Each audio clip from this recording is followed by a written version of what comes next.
Hello everyone. Now, let me just change right here.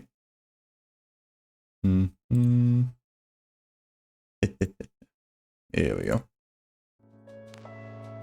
Looks like the PNG is finally deciding to fucking work right now.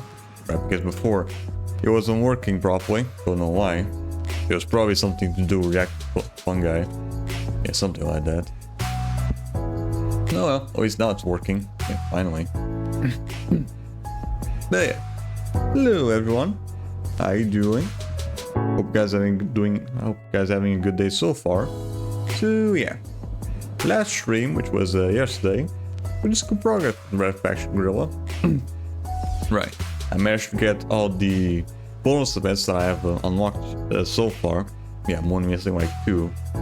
Although I'm also missing 1 XP. Wait, it was just 1 XP for Dust Bunny. But that one's easy enough to get. Yeah, I could probably get it while after the other ones that I'm still missing. So yeah, that one shouldn't give me too much trouble. But right now, the biggest focus that I should put on right now is just getting XP. Yeah, more XP. Because right now I think I'm like 50,000. I need at least 80,000 for the trophies. And I think cozies are already available right now. So yeah, let's see how far we go in it, shall we? Because I haven't really tried it for myself, but I have seen a video on YouTube showing it off. Alright, so yeah. With all that said and done, let's just go straight to it, shall we? So let me just change right here. Yeah, let's see if how much XP I can get today.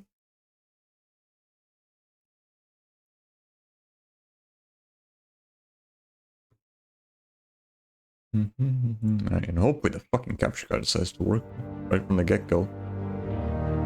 It's a little annoying when it doesn't.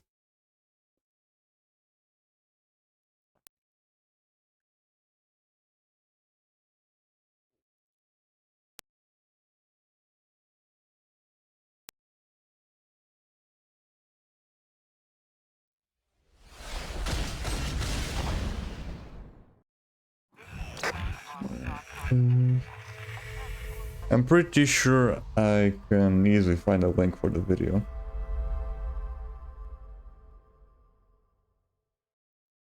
Yeah, Red Faction Real Farm.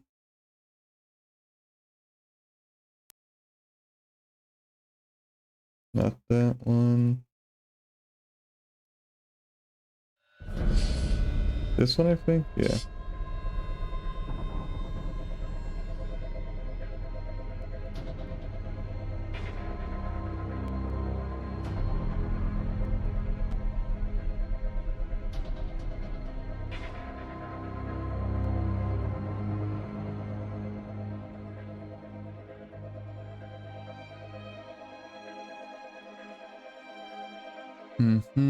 Alright. The thing didn't glitch, right? Yeah, I don't think it did. No, it did. Fuck's sakes. Ah, my god. Why does it keep fucking doing that, man? God damn, this shit's so fucking annoying. I have to fucking go to the device manager and fix this shit. Yeah, it doesn't take very long to do this, but it's still fucking annoying. Like, why this thing just can't fucking work right from the get-go?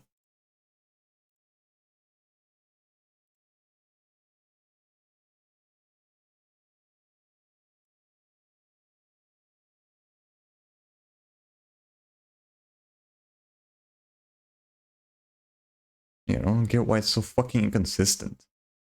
Here we go. Hopefully that does it.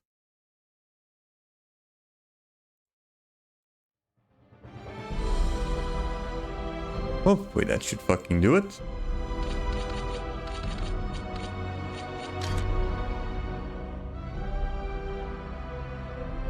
Yeah, hopefully.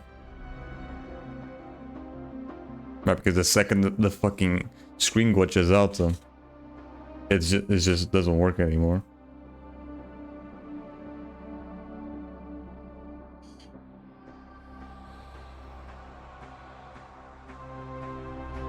Okay, so I'll yeah, do custom, but I'll invite him. Let's see, cozy.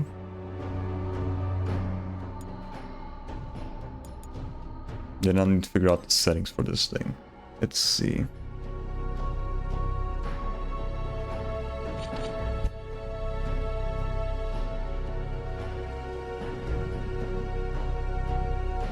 Let's see. Let's see, damage control, quarantine, yeah. Max is 950, then 30 minutes. Fire, handicap, always, time of day. That's high, Scrot. Doing good. Let's see, respawn delay 3. Backpack spawn firepower only.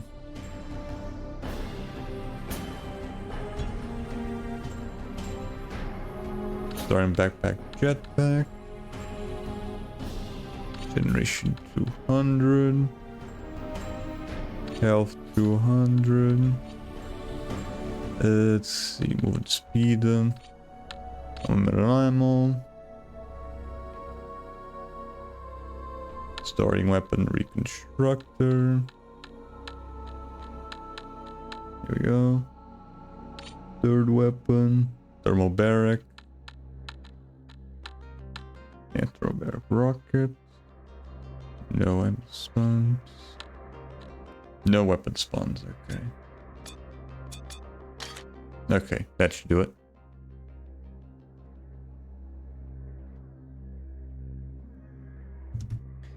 Alright, okay, let's start.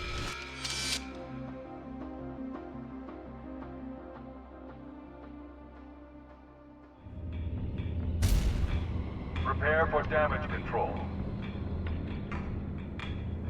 Alright, I'll be the one to rocket.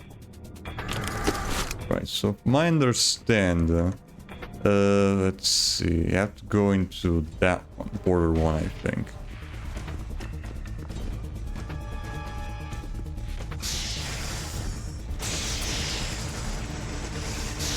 Oh, you can also use jetpack with axe. Okay, I didn't know that. But you know, it was only level 2.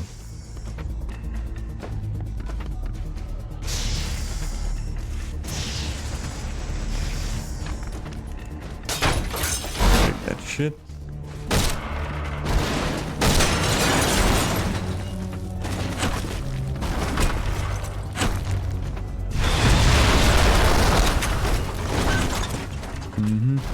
Alright.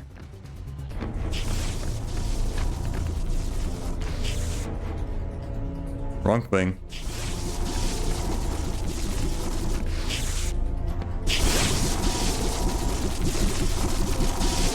The enemy has a new control point.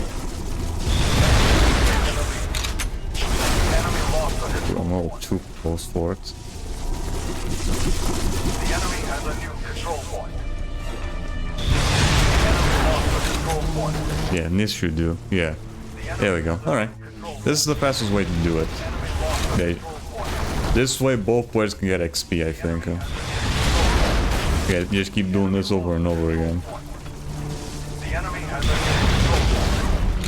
The enemy lost the control point.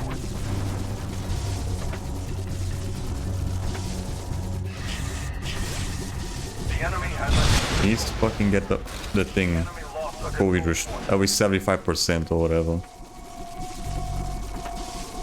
For it to get a point, and then I'll just immediately destroy it to get 5 XP. The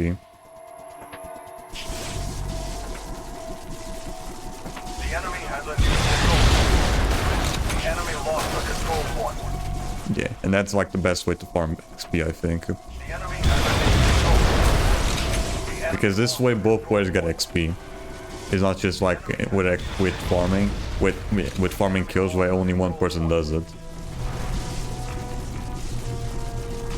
I understand the guy with the rocket gets the most XP, but control point. yeah, he gets the most XP. But again, the other guy is still also getting XP, so it's not fully. No, it's a farm for both players.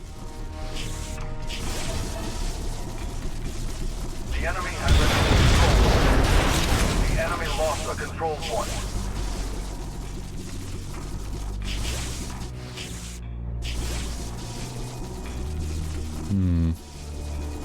Right? How does he? The enemy has a new control point. Taking a little too long Lost the control point. reconstructing that thing, though.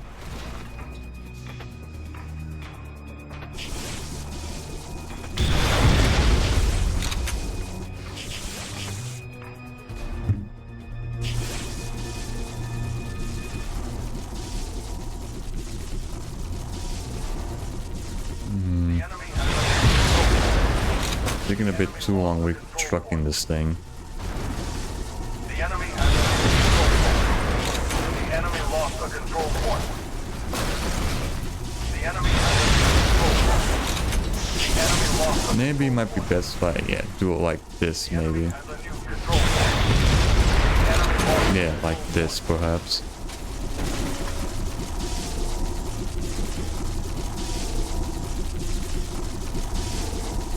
the enemy has a Yeah, too close. new control point. Too close. It needs to be on the other side, otherwise I'll end up killing Cozy as well.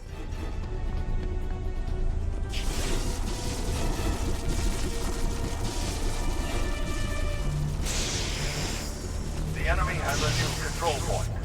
The enemy lost the control point. Come on, get up. Control point. The enemy lost the Yeah, there we go. This should do it.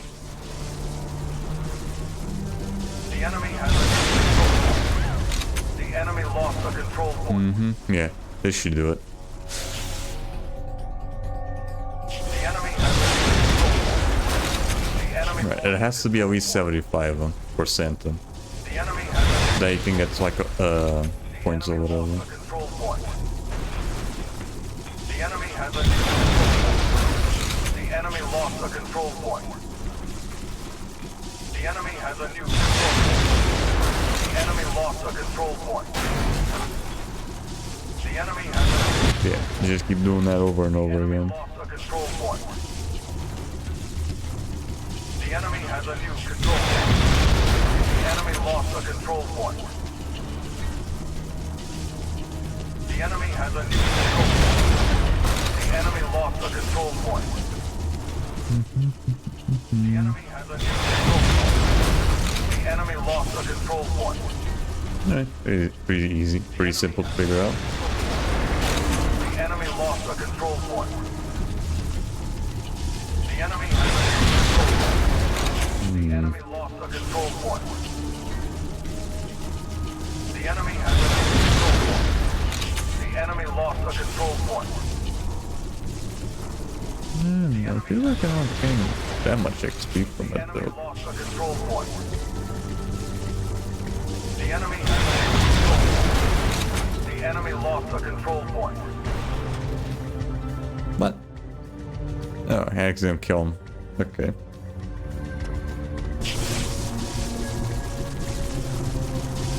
Do it from the other side. The enemy has a new control point. The enemy lost a control point. The enemy has a new control point. The enemy lost a control point. The enemy has a new control point. The enemy lost a control point. The enemy has a new control point.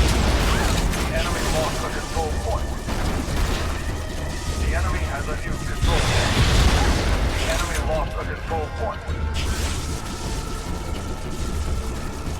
The enemy has a new control point. The enemy lost a control Right, the problem is that event I'm doing like damage to her. I'm doing damage to them, so eventually they're gonna fucking die. He needs to be on the other side, otherwise he's gonna get you're gonna take damage.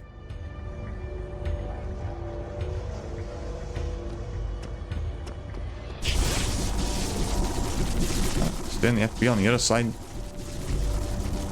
The enemy has a new control point. The enemy lost a control I'm also taking damage from that. The enemy has a new control point. The enemy lost a Okay, control there we go. That probably should do it. The enemy has a new control point. The enemy lost Yeah, I don't think he's taking damage. Yeah, I think so. The enemy has a new control point. The enemy lost a control point. The enemy has a new control point. Damn it. The enemy lost There a we go. control point. Bad hit. The enemy has a new control point. The enemy lost a control point.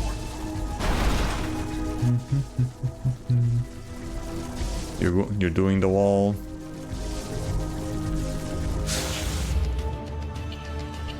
Not enough. Come on, he has to be 75. The enemy has a new control point. The enemy lost a control point. The enemy has a new control point. The enemy lost a I was control playing after that too with some friends last night, and we had some mods.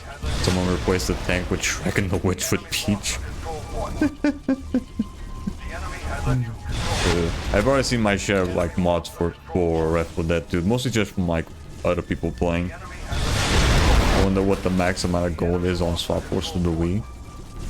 My guess is probably around the same as in, the enemy lost you know, the other versions, maybe, yeah, 65,000 or whatever. I don't know. I haven't played the Wii version in quite a long time. The enemy lost a control point. The enemy has a new control point. The enemy lost a control point. Damn it, keep fucking dying.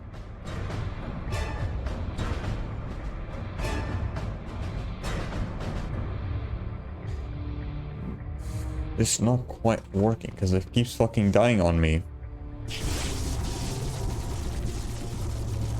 The enemy has a new control point. The enemy lost a control point. It's still dying on me.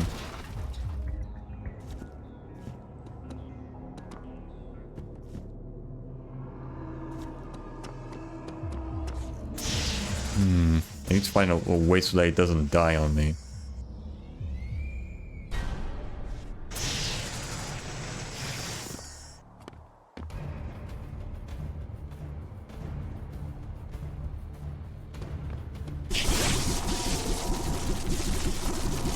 The enemy has a new control point. The enemy lost a control point. Yeah, the problem is that we're too close and then we end up taking damage.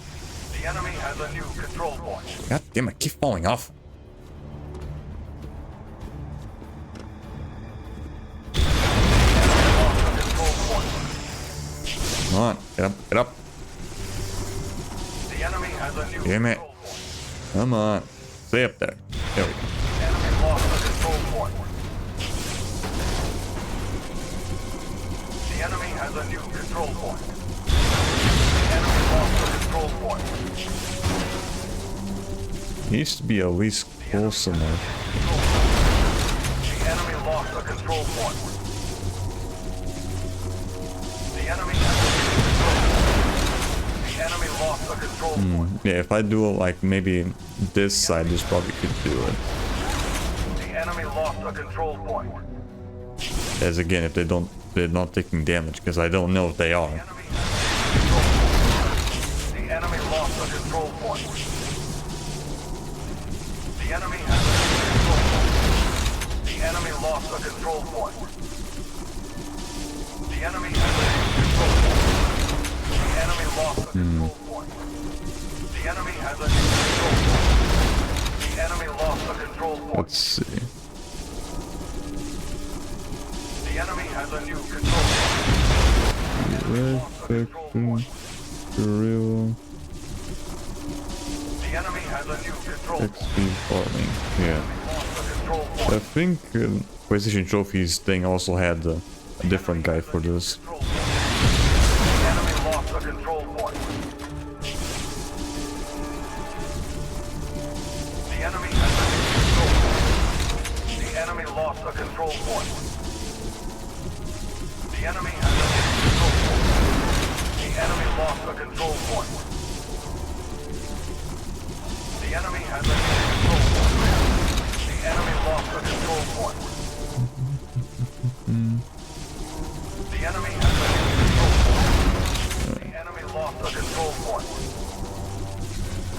The enemy has a new control point. The enemy lost a control point. Yeah, that was too early. The enemy has a new control point. The enemy lost a control point.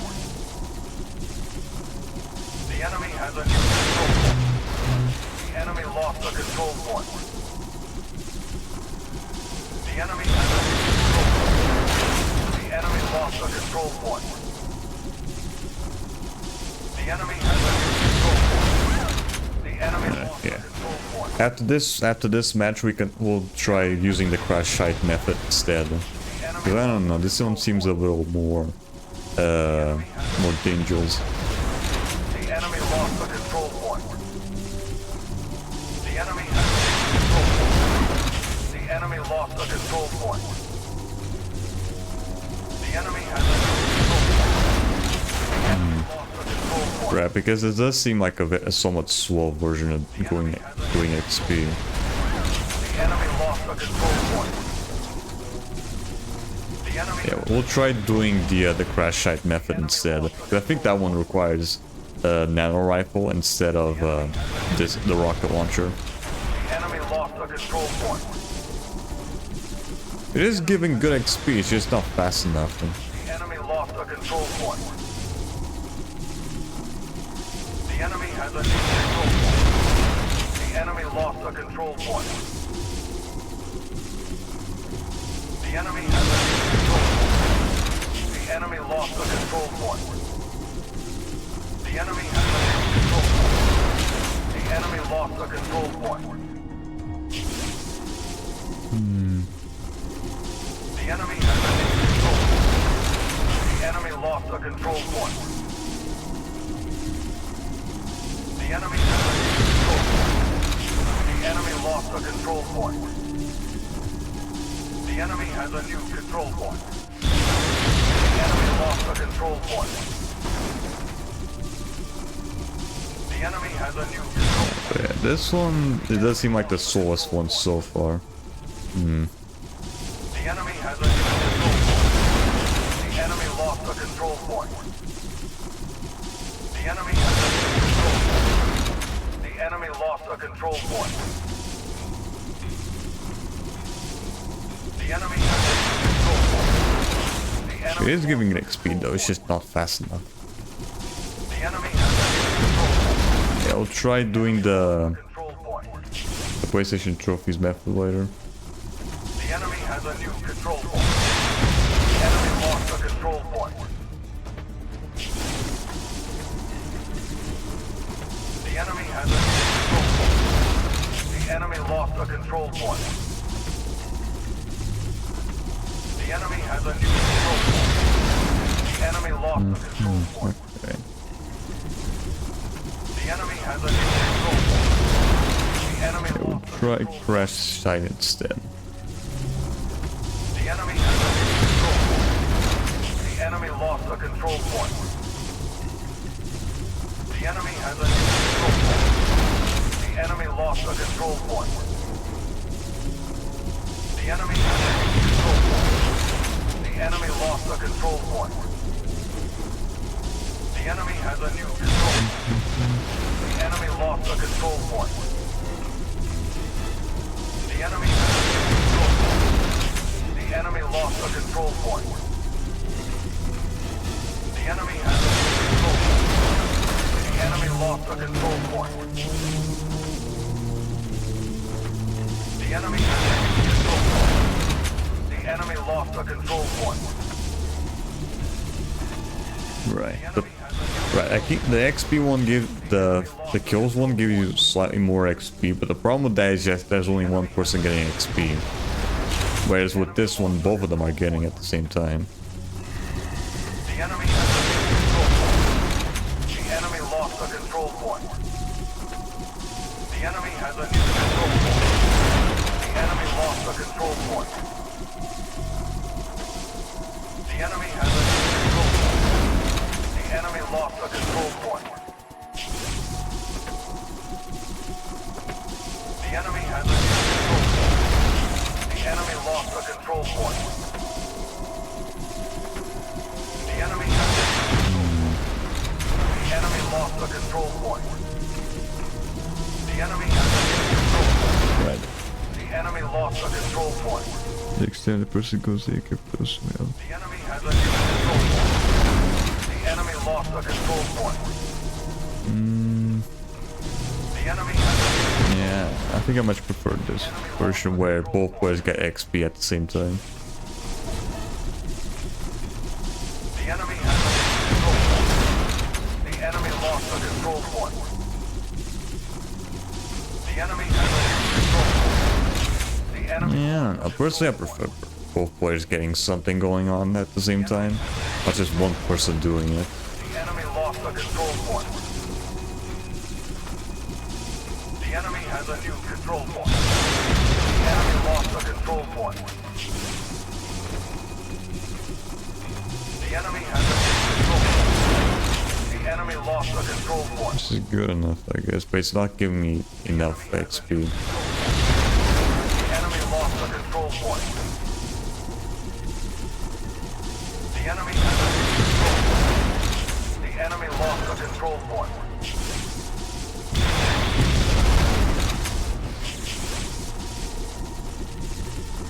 The enemy has a new control point. The enemy lost the control point. The enemy has a new control point. The enemy lost the control point. The enemy has a new control point. The enemy lost the control point. The enemy has a new control point. The enemy lost the control point. The enemy has a new control point. The enemy lost the control point. The enemy has a new control point. The enemy lost the control point. The enemy has a new control point. The enemy lost the control point. The enemy has a new control point. The enemy lost the control point. The enemy has a new control point. The enemy lost the control point. It is giving me enough XP, it's just compared to kills, it's not as fast. The enemy lost the control point. The enemy has a new control point. The enemy lost the control point. The enemy has a new control point. While this is happening, I'll try putting a fucking video playing. The enemy lost the control point. The enemy has a new control point. The enemy lost the control point. Let's see here. The enemy has a new control point. The enemy lost the control point. Yeah, well, the one where we were at yesterday. Lost the control point. The enemy has a new control point. The enemy lost the control point. The enemy has a new control point. The enemy lost the control point. Here we go. Let's do it. The enemy lost the control point. Right. Where were Be we? like Wait, hold on. The enemy has a new control point. Fix this a bit. first 2 floors were crane games. That was always it, because those were the ones where they had high foot traffic, people would try and win prizes, they'd give up to 5 times, and they'd lose. So they were big money makers. And then, you know, the real gamers, the real arcade enjoyers knew, you know, 3rd floor was like basically the fake game where it was like you had to buy cards. Yeah. I don't know what the game, they have a genre, what are they called? Basically, games where you had to gacha for packs to keep playing the game against other players. Instead of buying digital PNGs, you'd buy real Basically, PNGs. gacha games that were physical, and they were half gacha, half like card games, half real games. Yeah. There used to be a whole floor for those. And then somewhere they would have a gambling machine, like the horse racing. And then the 4th floor was like fucking the games. Yeah. Like the The best Mario ones. Kart. Yeah, They have the fucking, some of the fighting games, yeah. And then the 5th floor was normally the smoking, the fighting game exclusive floor. Yeah. Which is like just for fucking hardcore gamers who are living there. Yeah. And that was like normal, you know, obviously there's some that are like 7, whatever. That was like the normal split. It was like 3 to 2. Yeah. Now it's becoming, at least not all in Akihabara, because you know Akihabara also they do have a lot of games. Yeah. But at least outside of Akiba, it's like it's gone from either like that ratio to either 80% crane games to 20% games, or just 100% crane games. Yeah, I've noticed that it's just harder to find arcades with games because it's all crane games now. Yeah. It is. I think what's I happening guess is that Japan they're still gonna has them. be It's just separate, again they and prefer it's gonna be arcade the games, crane or it's stuff, gonna be crane games. I think because those that's things what tend to be more of a because I think just what straight up up gambling. They realize that tourists often only want There's- to win there's something from a show they more might people not. tend to waste more money on those things Obviously compared they to just arcades. And so a lot of the time when you only have like 2 floors, it's maybe conservatively 60 odd machines. Yeah. You know, you can only fill those up with so many things and prizes. So I think now they've realized, we can just keep people in there longer, playing more. I think it's There's more also stuff just they the like. fact that, like, when it comes to a lot of those, like, arcade games, like, you know, the classics, like, you know, the Street Fighters and the Metal Slugs and all that They just don't make kind money. of stuff. One, they much. don't make money, and 2, people can just play it on their computers or Yeah. their consoles at home. Also, the barrier of entry is high. Crane game, you just load up a few coins. You either get the thing or you don't. So with some of the arcade machines, do I need a card for this? Bro, Am I, Kind of like do I need to register? the JoJo Battle Royale game. Yeah. It's like Yeah. 400 yen. It's so complicated to just get in the Shit. game. Yeah. It's like miserable from like an experience. 400 Rhythm yen, games what as the? well, it's like you usually need like an account or a card Yeah. that's attached What to the it exactly. fuck? to save your progress. I will say though, the last time I did go to an arcade, which was quite a while ago, but it was sometime last year. I just went with Aki just because we were like out and we're like, let's just see what the arcades are up to nowadays. Yeah. We spent like a good couple of hours on the metal game floor. Okay. You know, with like all the casino Okay. places. Yeah. Dude, fun as fuck. Like I love the Mario Party really, game. legitimately really fun. Maybe Like, you just like gambling, Joe. it's like it's because like I never really gave them a try. Yeah. Because I always was like, because you know I don't really like going to casinos or Yeah. gambling or anything like that. But it's like, you know, if you go in with the notion Yeah, I guess of like, people. I'm gonna spend. Yeah, I mean, I don't like really wasting money on gambling and shit. Never was it. Never was interested in that Like, shit. Just kind of go in. I don't know how to play half the games half the time, but I'm just Yeah. like, fuck it, just chuck it in. Let's just see what happens. And it's, I don't know, it's a good way to just play around with it. And yeah, I don't know. I've always neglected that side of arcades for some reason, but it's Yeah, good fun. yeah, If you have a couple, you know, rather than just like, I'm not a crane game person. Yeah. So it's like, I'd rather lose money on something like that. I normally crane don't game. play crane games off of camera. Yeah. Normally, I do sometimes. Wow. Yeah. Wow. Wow. Yeah. This is your broke. Because This is your broke boy. I don't like it. That's work now. Yeah. But unless it's like a prize, I won't play them unless it's a prize I want or someone else wants a prize. Yeah, yeah. And I'll be like, for sure. all right, let me handle this. See what I Yeah. said? But yeah, they've kind of opted from going, you know, in places like Kyoto, Tokyo, they've realized they can just make way more money if they Yeah. give towards tourists because, Of course. and the thing is that tourists, they give up, Yeah. which they don't want you to do. Yeah. Because if you give up after 5 turns, they've got exactly what they wanted, Yeah. which is they can like reset the machine. Now some other guy's going to come along, put $5 in. Yeah. What they don't want is you putting $5 in, sumasening, getting into a good position, and maybe you don't get it again. You sumasend again, you've got it in $10. That's like, Yeah. because they'll probably still make money from you, but you're in that area for a while and not making them like the money that they Yeah. want. Yeah, for sure. I mean, they buy these toys in bulk, so no matter how quickly you win it, they're not losing money. Or if you're in places like Akihabara, just go next door, and Yeah, they're usually exactly. selling what they have in the Crane game for like 10, Yeah. 1,000 yen. Yeah, But yeah. don't get that satisfaction. Yeah, I mean, the fun. Just being able to fucking straight up buy the damn thing from the get-go. Experience, Joey. Yeah, sure. Otherwise, let's just go on eBay, yeah? Let's just go on fucking what I fucking do. Definitely, like if you were a person who always wanted to come to Japan, and you've always wanted that day experience at an arcade, Yeah, come now, please. Yeah, I don't know yeah. how much time you have left. yeah, that is true. That is Yes. true. All right, well then, overall, what would you say? Better. Better? 5 years long? 5 Life in years Japan. on? Life in Japan. Life in Japan. Yeah, better, man. Way Like, better. if you take Still it here? all together? I mean, we're still here for a leaving, bro. reason. It's best just because they got used to how it works, I guess. Trying to figure that out. Yeah. I love it. I just don't think I'm going to leave. Yeah. I like it too much, man. It's so fun. It's convenient. Yeah, I'm on. gonna stay here for a few more years.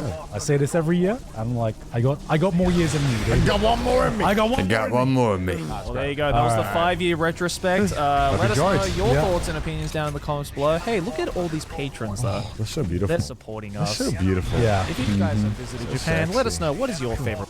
Yeah, sure. Where are we there? Let's see. What else do we have?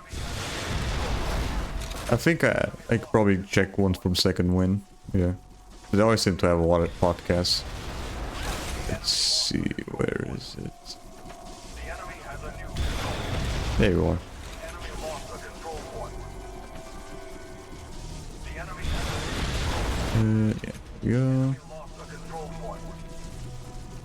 The enemy has a new control point. The enemy lost a control point. The enemy has a new control point. The enemy lost a control point. The enemy has a new control point. The enemy lost a control point. Spread this one. The enemy has a new control point. The enemy Yeah, sure, this one. This could do. The enemy has a new control point. The enemy lost a control point. The enemy has a new control point. The enemy lost a control point. The enemy has Yeah, what do we have here?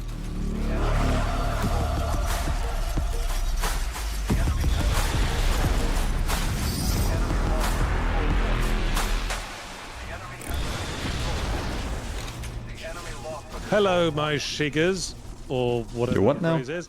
My name's Yazzie Groshaw, and this is the Windbreak Podcast. And I'm joined by Jay and Marty. Hello. Hello. And this week we're talking about, for no particular reason, merchants in video games. How to do them right and how to not do them so right. I don't know why, but when you posted a list of suggested topics this weekend, Marty, and this one was one that you had, it was the one my mind immediately went to. I don't know if it's because I'm currently playing Avowed, which has you deal with merchants, but I do specifically remember thinking, while playing Avowed and going to a merchant, looking at the big list of things that they were presenting to me to buy, I remember thinking, what's actually happening in the real world at this point? I mean, in the fiction, in the game, of course, I'm just looking down a menu, but if we were to assume this was a real-life transaction, what's the shopkeeper actually doing? Have they, produced, an enormous laminated piece of paper with all the things that they sell printed on it? It's like a Cheesecake Factory menu. Cheesecake. Yeah. Why is it always You're Cheesecake just Factory? you're perusing their wares, right? You're looking at. Why is it always a storefronts. fucking Cheesecake It's the way Factory? to compartmentalize you walking around an environment and looking at a load of stuff, right? I guess, but it's just like one dude behind a counter. I didn't see no store to be looking around. Yeah. Would you I wanna rather have have like a nice little fully magazine to modeled look room. through, like in No. Red Dead? 11, Where it's just like, here's like a 1100, not periodical bad, we've I got. Oh yeah, guess. all find their the wares. gun you Yeah. want. Oh, they're selling a shotgun, a double-barrel shotgun. Cool. And when I'm playing a role-playing game, I always there's a little crazy part of my mind Party lobby, that frets a okay. little about Now let's disappointing try. shopkeepers. Like, I go there, look at Let's some see. stuff and not buy anything, Crash site. and then leave. Yeah, And crash. for some reason, it always niggles site. me when there's a specific There we dialogue go. for that. When the merchant goes, "Oh, didn't want anything, did you? We'll sod off then." Well, and especially really when bad. it seems like Nano you're the rifle. only person in the world who's buying like full suits of armor Nano and rifle, weapons, yeah. and you're like, if I don't That should do it. help this store stay in business, they're not going to be able to stay in business, and they're going to Not gonna close. be able And to they feed probably their have kids. kids. Yeah, they have kids. Yeah, let's try Yeah, this I mean, one you can right see why now. they'd be used. First, let me see if I can figure out how to fucking do this shit. For damage control.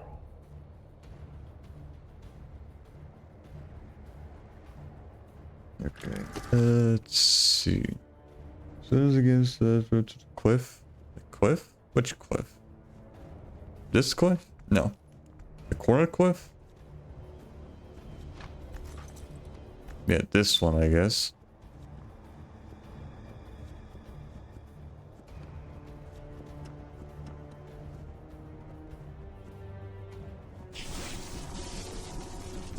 You have a new control point.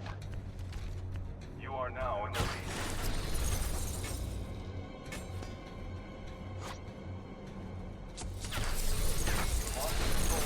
Yeah, something like this. You have a new control point.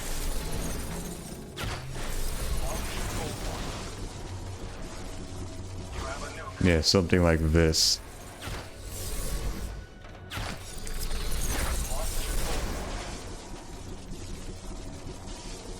control point.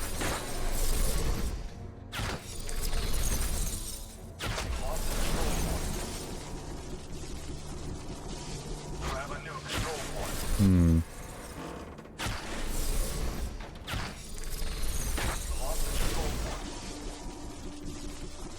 You have a new control point. Yeah, there we go. Something like this, I guess.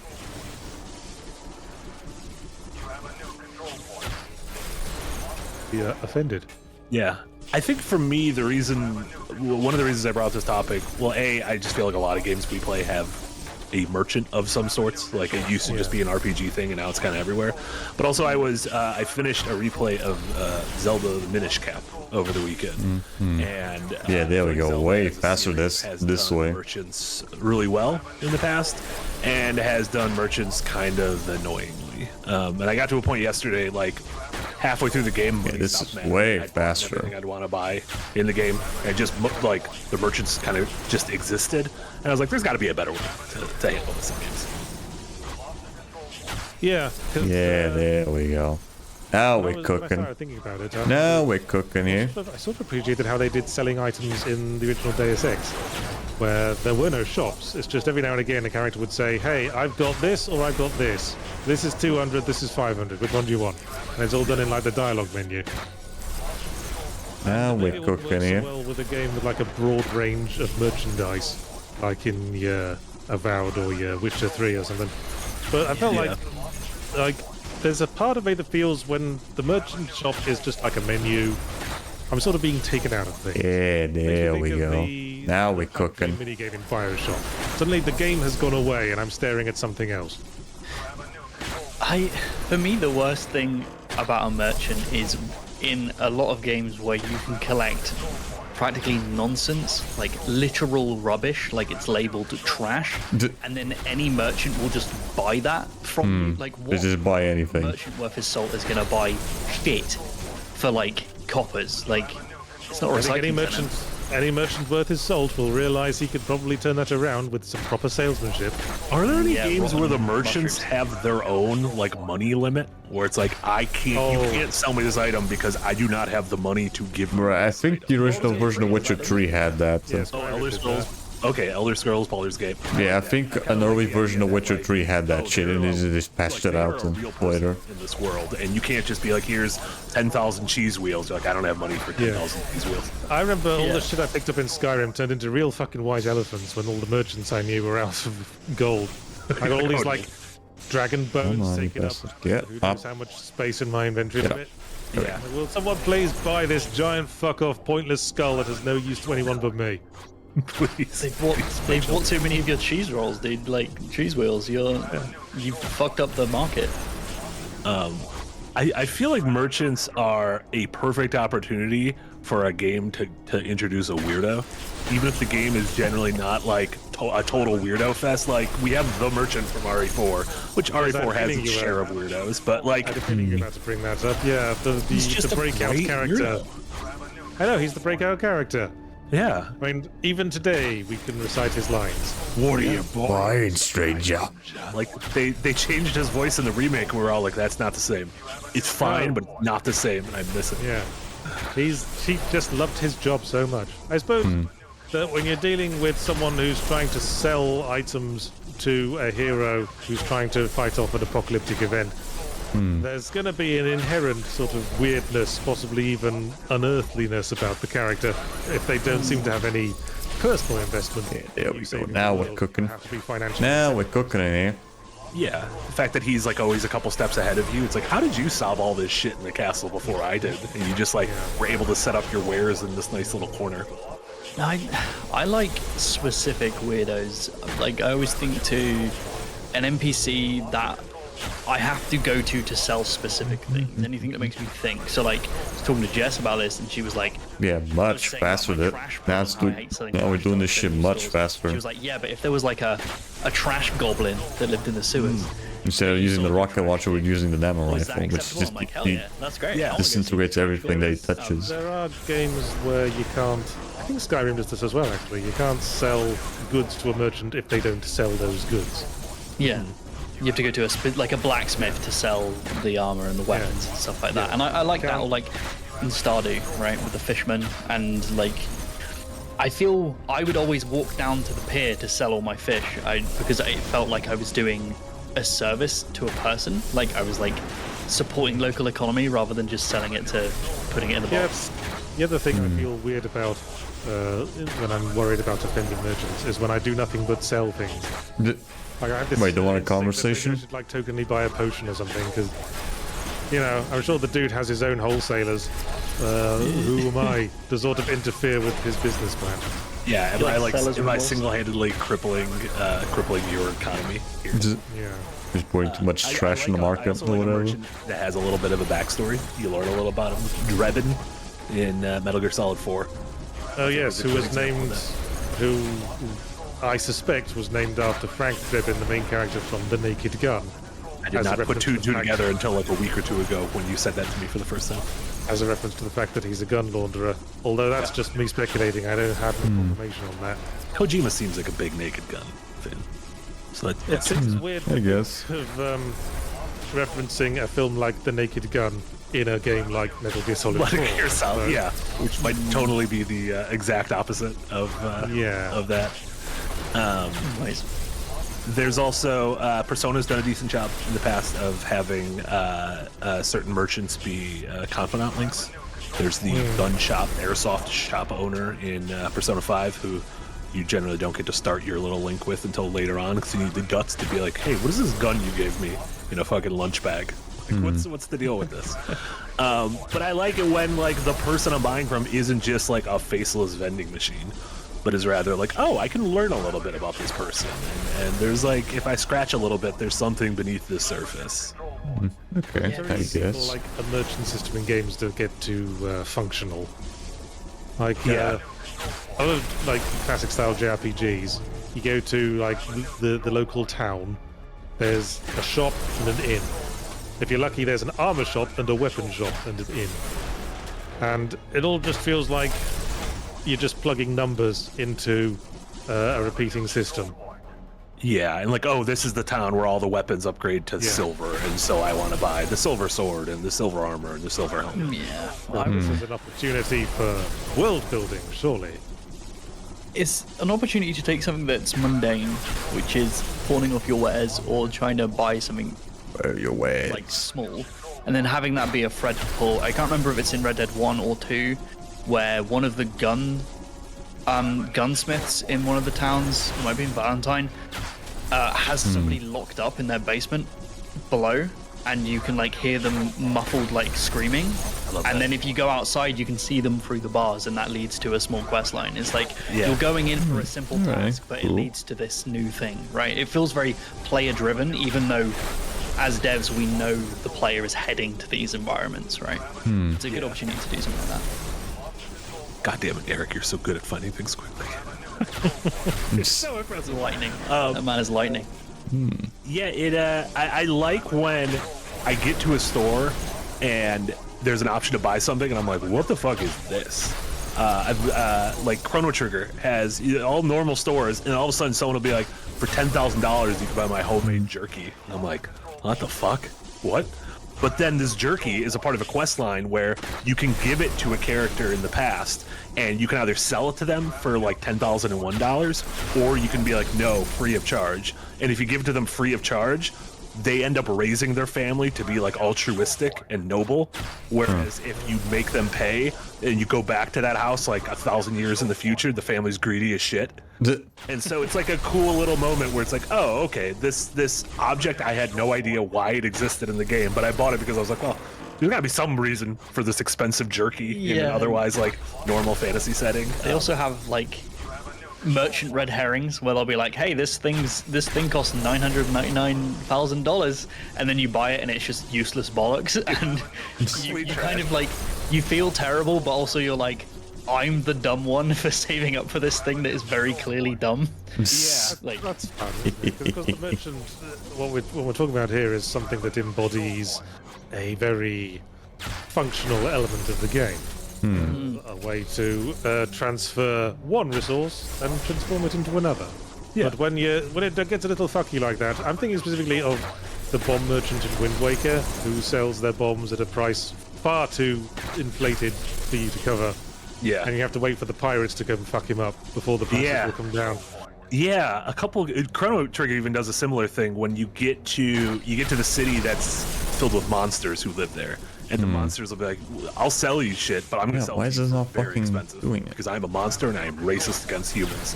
And I'm like, okay, that's pretty good. Like, so I can buy this right now, but it's like 10 times what this thing should cost if I just wait and go to the next town. amazing. There's also like instances where the merchants become the players. So in a lot of MMOs, the auction house where you sell things that you've Oh, he's aiming for the lower one, is right? driven Okay. entirely by That explains it. player pricing and player all the players interacting with each other. And I was watching this YouTuber called Mighty Teapot, big shout out, and he was effectively trying to play Guild Wars 2 in a way where he wouldn't spend any real world money. He would do it all for free. And to do that, to get all the good stuff, he needed to take in-game gold and turn it into the bought currency. There's like a conversion you can do. But because the conversion is entirely based on how many people are converting, his viewers knew he was doing this and started converting gems, which drove the price up massively. So he fucked the economy. The challenge incredibly hard for him to do, and when So he fucked over the game's is economy. entirely driven by Great. real players who are like manipulating it and trying to like get the best of it they can. You can get some really interesting scenarios through that, and I think that's really unique to the I feel MMO like space. There's cool things you could do in that, even in a single player game. And I don't know if this something had to have done this before, but say you're talking about an RPG and like 2 countries are at war. If like one country can't export their goods, those things can be more expensive all over the world. Like if some place is known for these type of weapons, like because of the war, those kinds of weapons can become more expensive. Like I feel like you can do something where the story and themes of the game reflect the experience of trying to buy Fucking something. rude guy In the won't same shut way the that, fuck like, up. You know, Damn, fucking the hell does he makes it want? expensive, or with tariffs, like electronics are gonna be expensive, that kind of things, where Let's like see. real world goods are impacted by the decisions of you know, Well, that's there's plenty of games that centralize trading, like Elite or that sort of thing, or Sailing Era, perhaps. It's a great way to Well, if you- supplement narrative. I like that. If you know that there's a shortage of certain things in certain areas, you can go and buy them where they're cheap. If you know there's a war going on in such and such country, you can buy weapons at a country where there's no war going on, and go off and sell them all to the side that's losing the war, and be an absolute bastard. become your own little Drebin. Can you Drebin. do that in Elite? Can you? Or is that like? I'm not sure it's that sophisticated. That would be I think it's crazy. just like every star Pretty cool. system has resources, and each star system has different values for resources. And if you sell too many of one resource, that's the price starts to go down, etc. Okay. Okay. I mean, there's games that have let you not sort of impact the economy like that, but haggle or even steal. Like Link's Awakening famously has a store to where if you can run out of the store without the shopkeeper seeing you, you can steal an item and get it for free. But then if you go back, he like shocks you with lightning and kills you, and every character in the game calls you a thief for the rest of the game. Spelunky has the same thing with the shops. Like you could try to steal something, but the shopkeeper just goes fucking nuts and tries to murder you. Kairon from Hades, who if you steal his bag, you have to. There's a hidden boss fight, and then if you win, he gives you a discount card. To get a discount in his shop. Even Now, what if you Dokapon were has stealing- merchant with that. What if you were trying to steal bread to feed your starving family? I think that would make the actions of the merchant seem a lot more morally questionable. That's an interesting opening to a game. You are just a peasant trying to feed their kids, and your goal is to just first quest feed your child. Child, any means necessary. Yeah. I was still thinking a lot about Zelda, but Link Between Worlds had an interesting sort of shop system where you, right off the bat, you could pretty much get any of the dungeon items from throughout the game, and you could choose to either rent them relatively cheap or straight up buy them later. And if you rent them, they're cheap, but you can't upgrade them, and if you die, you lose have them. to return them. Yeah. So it's like a push and pull of, am I good enough to make it through without dying? If so, maybe I can rent. Or do I want to save up, and instead of having 4 items at my disposal, I'm just going to buy this one that I will have forever and I can upgrade. Interesting. Yeah. I like it when a Right. shop This one's gives you definitely more giving us a lot more options XP than compared just to the like, other one, but traditional, man, I'm in it's the next just town, it's and so I'm gonna slow. buy the next level thing. I like when there's like 2 different types of weapons and one isn't necessarily better than the other. They might do 2 different things or have different stats in different categories. Woman's No, no. buy and sell. Sometimes I want to turn my brain off, you know? Well, turning Let's brain off go. is always nice. I mean, I've been playing Avowed, as I was saying to you before we started, Yeah. and the part of me sort of appreciates that that it doesn't really try to pretend that there's any option other than combat. Part of me sort of appreciates that as you go to a new area, you switch from fine gear to legendary gear or whatever. So if you just As want soon to as turn you your switch brain to off. legendary gear, you can move to the next area and start working on getting epic gear instead. Yeah. Yeah, there is something nice and simplistic to that, to where it's like, oh, this Why is is it sometimes takes everything forever makes to sense. just start streaming the Yeah, thing? it's nice to play a game where like the rules very much make sense and you can kind of just go along with it. Yeah, I was playing that that game. I can't remember if it was last Windbreaker or the one before, where you recommend that game about the bridge game with the chess. Oh yeah. And I was playing that, and I was like, I don't understand these rules at all, and that's the whole point. And it is nice to play a game where you can switch your brain off and just kind of play mindlessly. I mean, this is a question for not just you guys, but the viewers as well. But like, what is your favorite video game merchant that you're just like always happy to see, and you really want to get Yeah, I into? know Yati's response is probably gonna be the merchant from Resident Evil 4. As I say, they so often simply become functionaries. Yeah. Who's got the most character? The one that was interesting for me was a character named Emil in Nier Automata, because he's kind of just like a weirdo robot who's like wanders around the world, and you could stop him and you could buy stuff. And he's got a lot of character to him, and he's also like a secret boss. And you're like, okay, this is just a weirdo in the game. And then a few years later, I played Nier Replicant, which is a prequel to Nier Yeah, Automata, and Emil is one of Well, the main Replica was characters in that what game, came out first, and before his backstory Automata. is like fucking tragic. His story is fucked. Yeah, and I'm now like, oh my god, like that merchant hits so much different if you know who that is compared to like it would be like if there was like a Resident Evil prequel where like I placed an order that was like almost an hour ago. I still haven't gotten my food. Damn. I mean, I don't think. Do we even have Domino's? Yeah, I think even around here in Portugal, we had Domino's, and I only ate them their shit like once. It wasn't really that good. I ate it once when I was in college.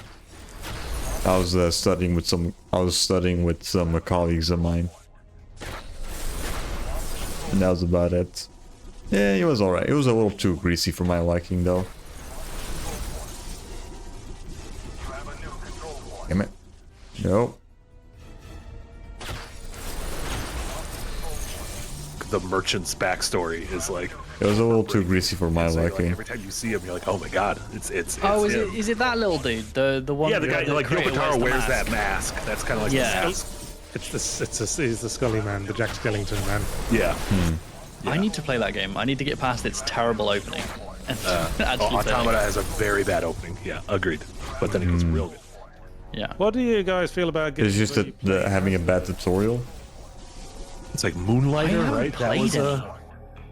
Moonlighter or that character from Ricketeer, which is a weird game. There's like you'd a that one. potion. There's like a potion making and selling. There's game. like 12 fucking potion making and selling games right now. I don't know where Yeah. they all sprung up from.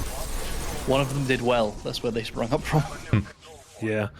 Yeah, I mean it makes sense as like an evolution of like this is role playing, so you want to play, in the same way there's games where you play a bartender in a fantasy or sci-fi setting. It's like, they want to put you in every possible role that could be in this fantasy setting, so it makes sense that merchant is one of them. Yeah, I don't know. I didn't play those. Did you review any of them, Yatsu? I reviewed Moonlighter and Reciteer, I think. I think I might have double billed them, which would have made sense. Sure. But yeah, I played them both, and Moonlighter kind of sucks. But Reciteer I quite like. Okay, which there's that. It's also a dungeon crawly game, and you have to collect wares to sell in your shop. Ah, I There's a sort see. of mini game where you have to sort of haggle a better price from every person that you sell to. And it's about gonna ask understanding about that. economics. I don't selling- like haggling.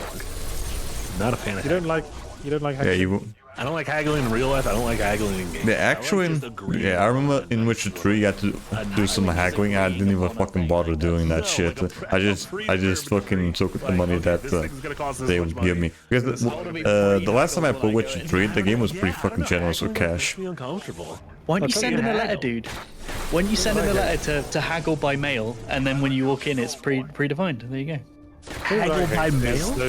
I hate those like realistic RPGs where they have this whole shop menu where you've got a panel and the shop's got a panel and you've got to put money and individual items on your side and put their like the things you want to buy on their side. I think it was It's like, Baldur's Gate this 3. is Yeah. I feel like this is just we like both parties have a standardized understanding of value, so this is just selling the stuff for money, then using the money to buy something, but with extra steps. Yeah. I want to just go down Confusing my as list. well. I just go to a shop, go down all my list of random crap, and go sell, switch tabs, buy. It's the best thing about MMOs, dude. They have usually have a dedicated sell trash button, which is just Sell anything trash, that could hell be yeah. considered trash. Just- That's it, gone. It just saves up on So many time. games having crafting mechanics these days that suddenly you don't know if the trash is trash or if it's going to be used in a crafting recipe somewhere down the line. That's why I like those I buttons, man. I do appreciate it when games like say in the item description, yeah, just sell this at a merchant. It ain't worth shit otherwise. Yeah, just be straight up obvious. Just straight up tell you where you don't need to use. Literally junk. Just sell it. And I hate not knowing because then I'm like, well, is this thing gonna be? Should I sell know. this now or should I wait? Because maybe this is a crafting item that'll come in handy. I mean, yeah, half the random crap you find in Starfield, like it's like this is potentially a crafting item, so you might want to hang on to it. But the crafting in that game is so fucked. There's like 900 different kinds of crafting stations, and there's nothing about the individual crafting materials will tell you what it's used, what specific Most of crafts that it's game used is for. fucked. What do you guys think trash should exist in games? Like lootable trash that you sell to general stores. Like, There is, do you there feel is like, some- yeah? There is inherent catharsis in selling vendor trash. I don't know if you've ever seen like Progress Quest, the original joke game, where it was just about your character acquires vendor trash, goes to the merchant and sells it all, and you don't have to do anything, which was a joke, of course. Right. But I don't know. It's a gameplay loop that seems to be tried and tested. Go to a dungeon, keep buying stuff until your inventory's full, go to the merchant and sell all the crap so you can go back and refill all your space again. There's something about that gameplay loop that has a certain catharsis to it. Yeah. Yeah, there's, Yes. you know, whether it's a Persona game or even a Yakuza game, like every once in a while I'll go back to a merchant and be like, oh, here's a bunch of shit I can sell. And there is something nice about getting 20 grand from that as opposed to just slowly accumulating 20 grand and not even noticing. Yeah. It's like a endorphin rush that you notice. And even in like a Yakuza game when you're selling like gold plates, which are worth a lot, or cigarette butts, which are worth like a penny, it's still like, I don't know, it feels like payday. Like if you get it feels like getting a physical check as opposed to direct deposit or direct deposit you don't usually pay attention to. And physical check. Especially if the systems are entirely built around it, like in Resi or Dredge, where we're using like Tetris menu systems to find the best way to fit expensive and large items into the bag, then selling those. Like going back and selling your Dredge haul is so good. Like it feels so great. It's like, I've got money. I have officially have agency within capitalism. Officially. I am officially part of the system. Yeah, it's not just money though in those games, because then you also get inventory space, which is like as valuable as money in a game like Dredge, which is really nice.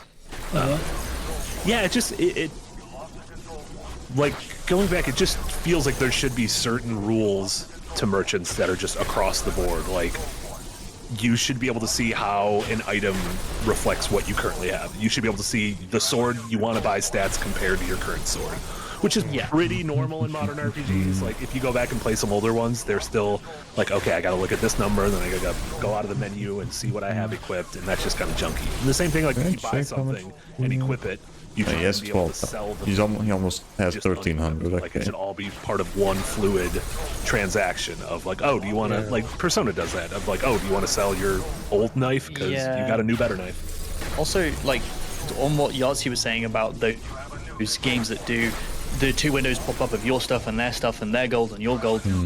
So I think Baldur's Gate 3 is a good example of this. When that menu comes up, I get overwhelmed. I'm like, there's too much shit on the screen, like I don't know what's happening.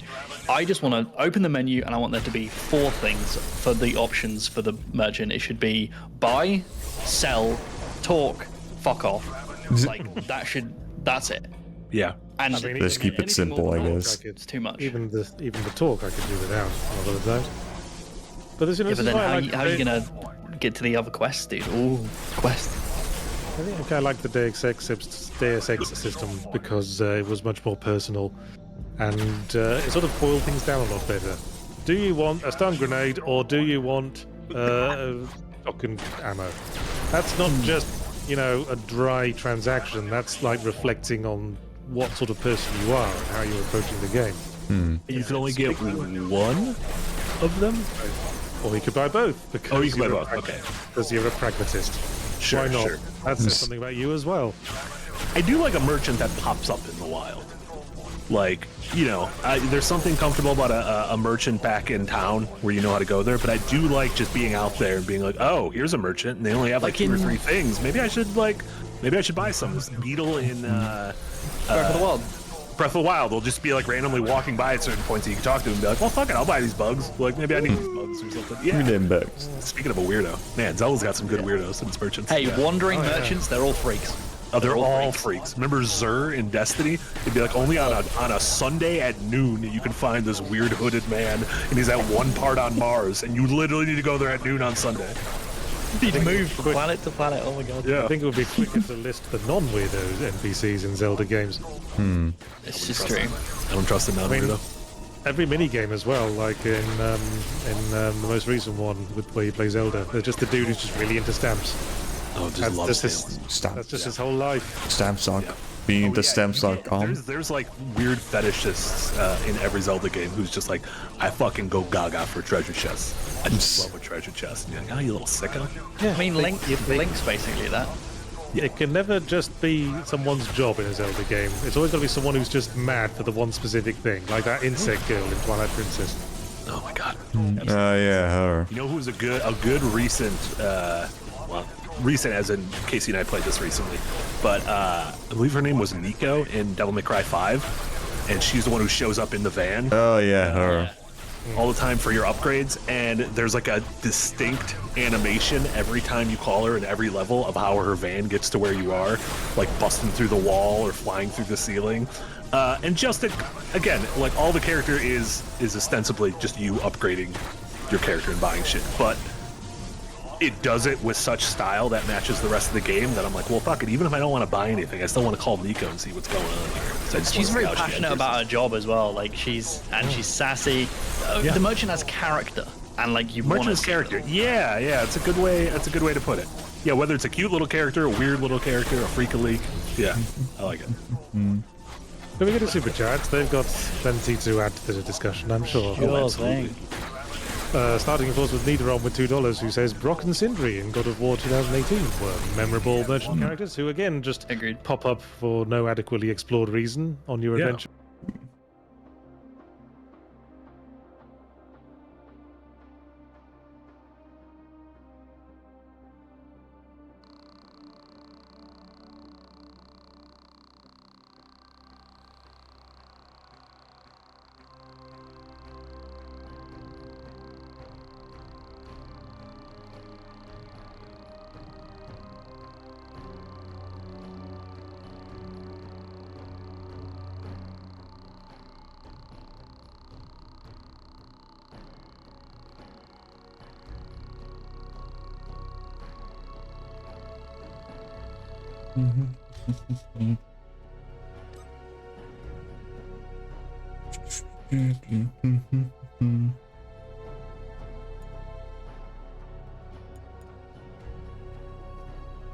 Yeah.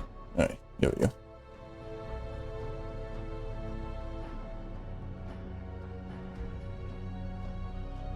Alright, that was a good XP thing. And mind you, I wasn't even getting the full control bonus, which is for Fulvian.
To win, but again, it's only one person getting it compared to, say, everyone getting XP at the same time.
Alright, yeah.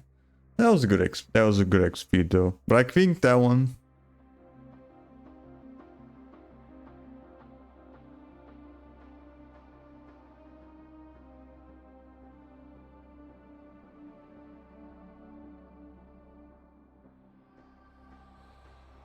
Right, that was a good experience though. Now just trying to figure out if we do either if you keep doing this or just go back for the kills.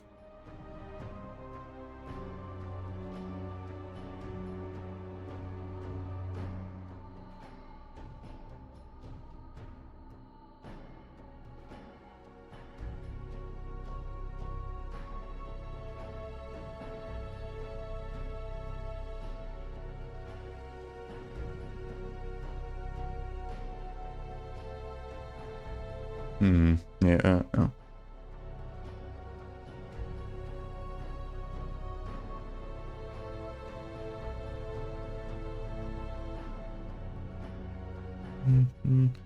let's see, EDF.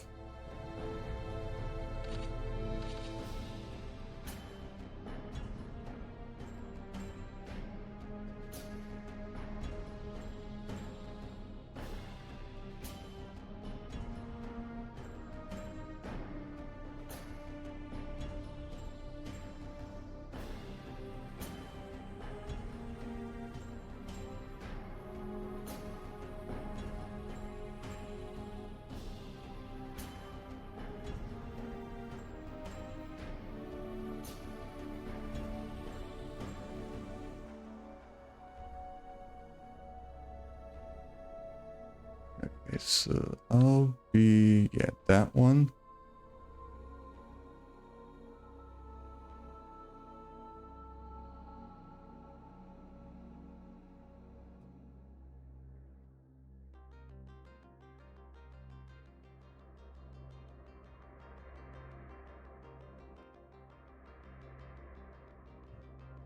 All right. Yeah.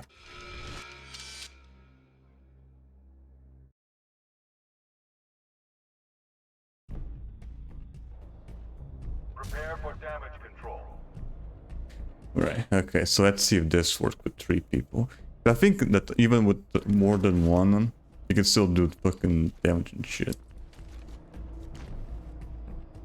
There we go. Cliff. The enemy has a new control point. The enemy has taken the lead.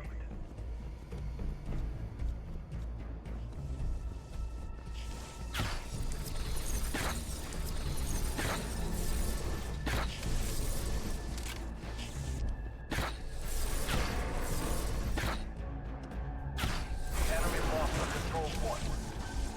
The enemy has a new control point.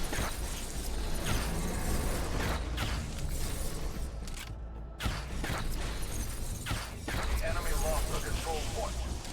The enemy has a new control point.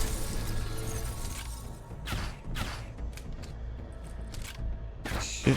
Lost the control point. The enemy has a new control point. There we go. The enemy lost the control point. The enemy has a new control point. The enemy has a new control point. The enemy lost the control point. The enemy has a new control point. The enemy lost the All right. control point. The enemy has a new control point. The enemy has a new control point. The enemy lost the control point. The enemy has a new control point.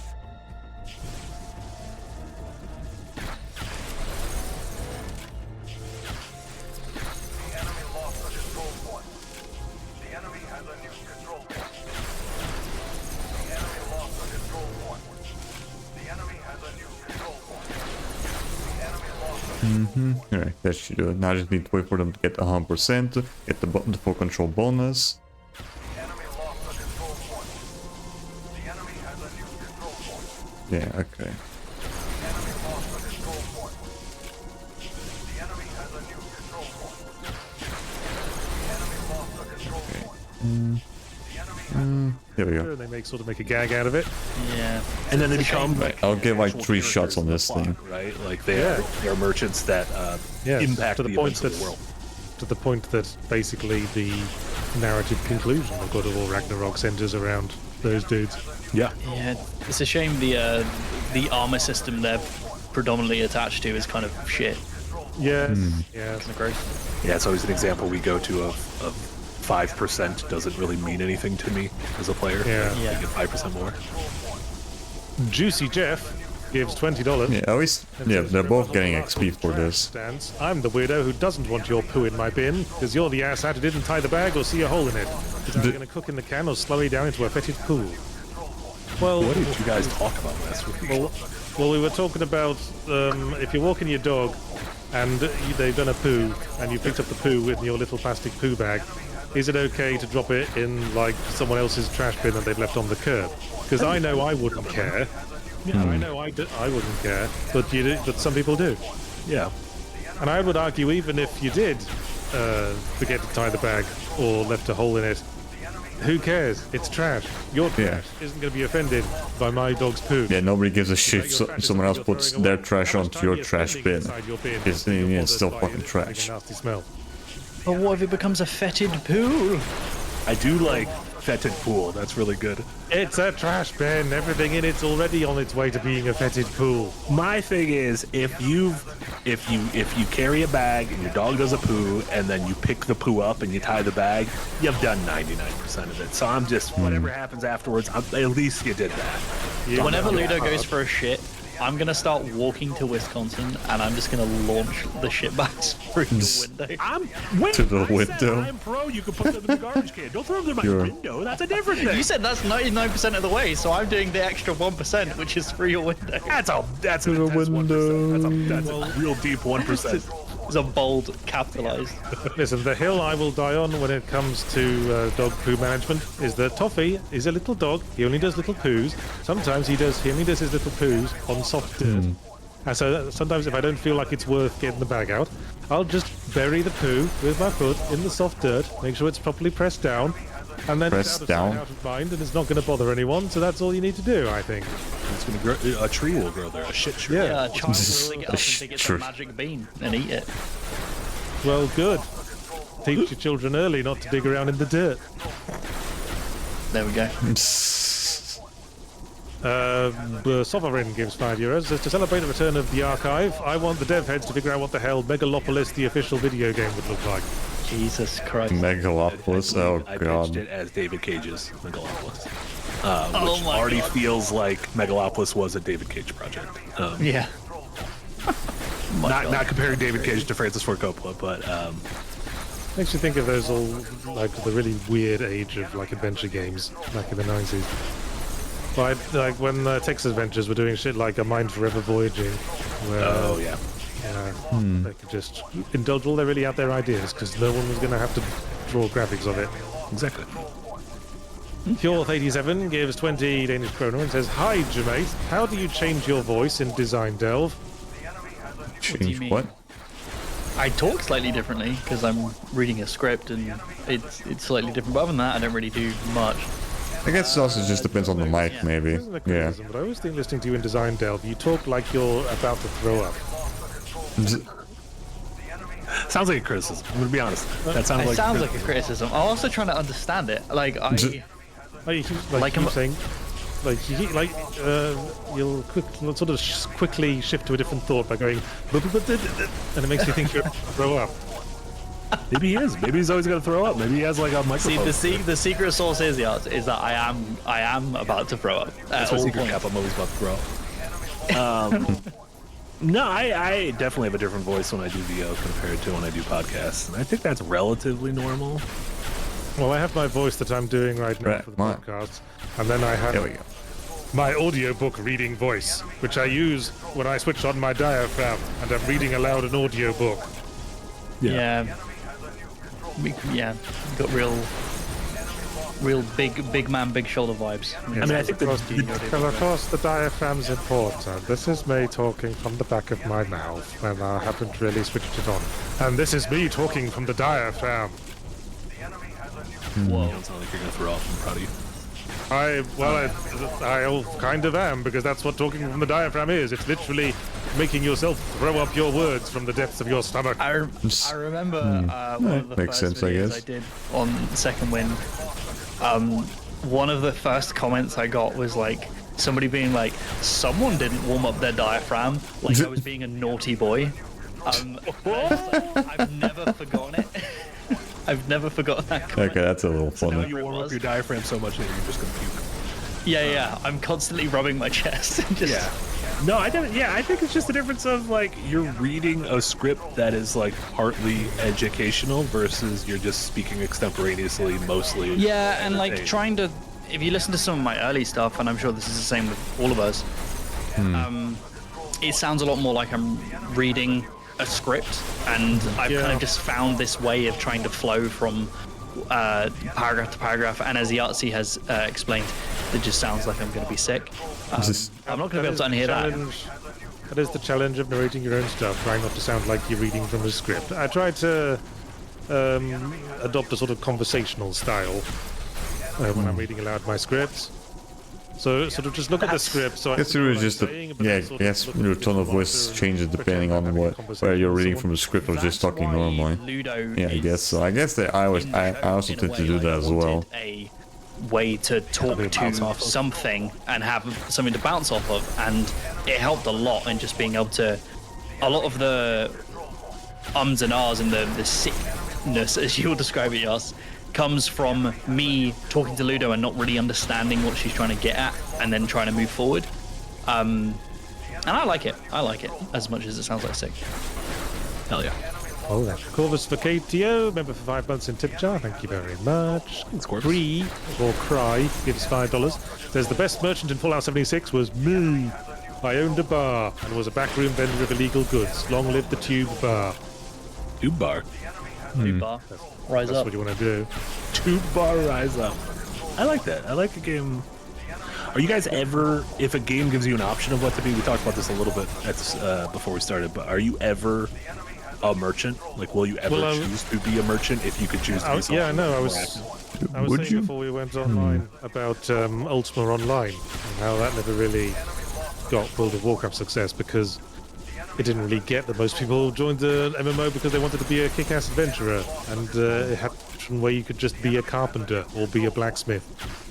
And the question is why. I've seen like skill runs, people playing something like Oblivion, but where they choose to live just as an NPC, where they don't kill anything, they don't go on quests. They just mine ore and sell it to people, and then try to, through doing that... I guess that's like one way of doing it. buy a house. Yeah, this reminds me a lot of like, say, Final Fantasy 14, where you can just pretty much do anything. It's Not really my bag, but if you're... Just fucking chore the game, just pretty much become like chore the game or whatever.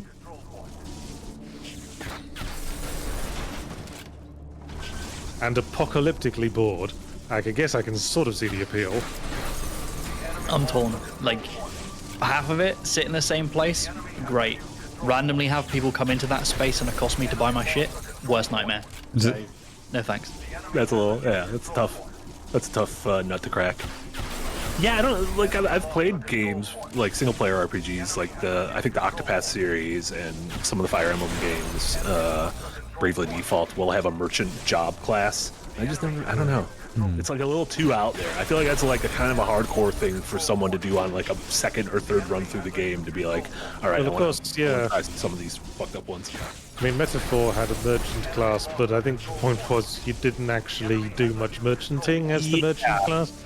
It was just like abilities that's sort of tangentially related to Yeah, that. Yeah.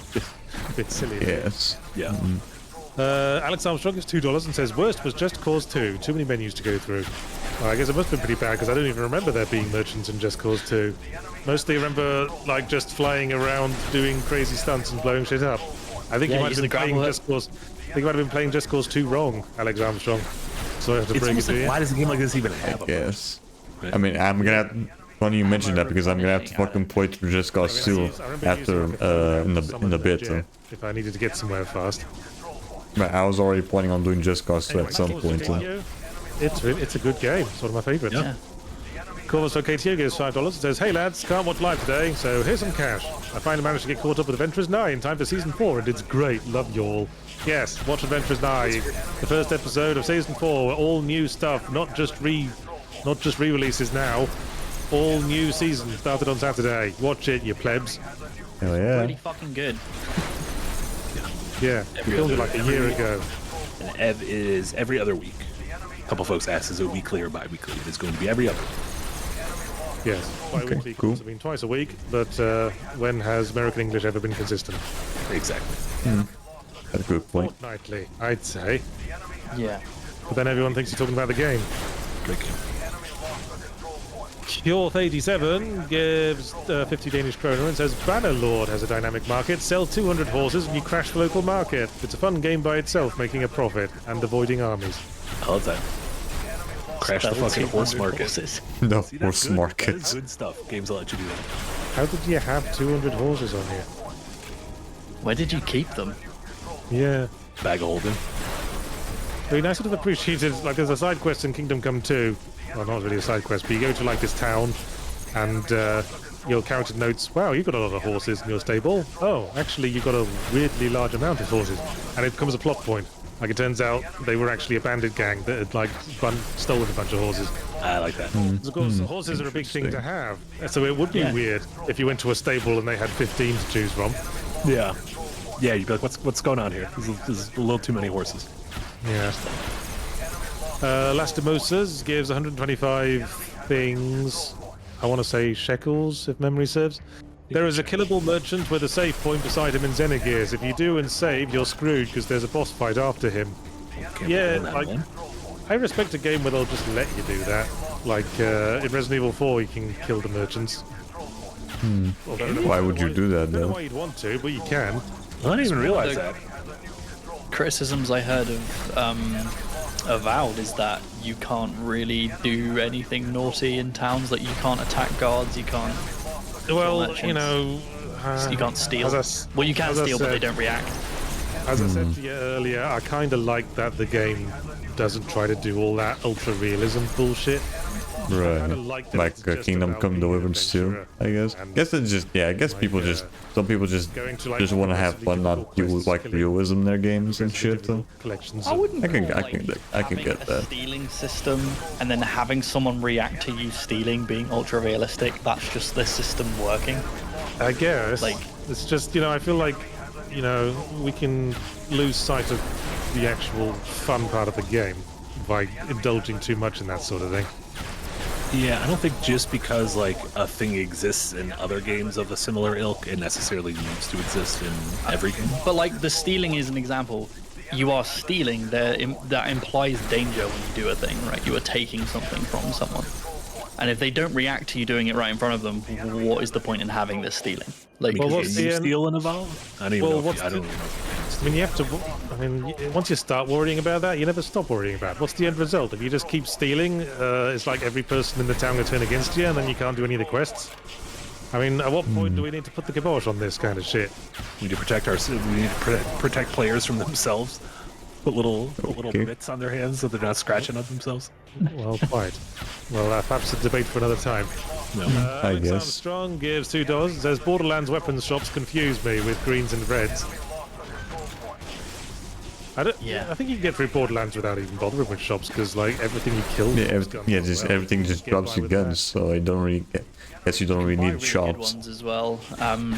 I think there needs to be a Yeah, universal. you have played Borderlands, like, right, color system Scrod? for Yeah, you red. have played Borderlands the before, fact right, that Scrod? using Did Epic you have to like is buy higher than anything from everybody shops, or did you else just But, got everything for like drops? Yeah, maybe those we should switch those around.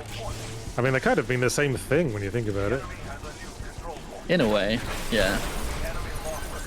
Legendary to me. Right, with the pizza came. There we go, finally. You answer people. I was just asking. They were just talking about something about not having to rely on the shops to buy guns in Borderlands. Right. You did say that you got Borderlands. Did you, when you played the game, did you have to buy guns, or did you just rely on the drops, or like enemy drops or whatever? Or did you have to buy Feels like stuff? it's one of a kind. I suppose.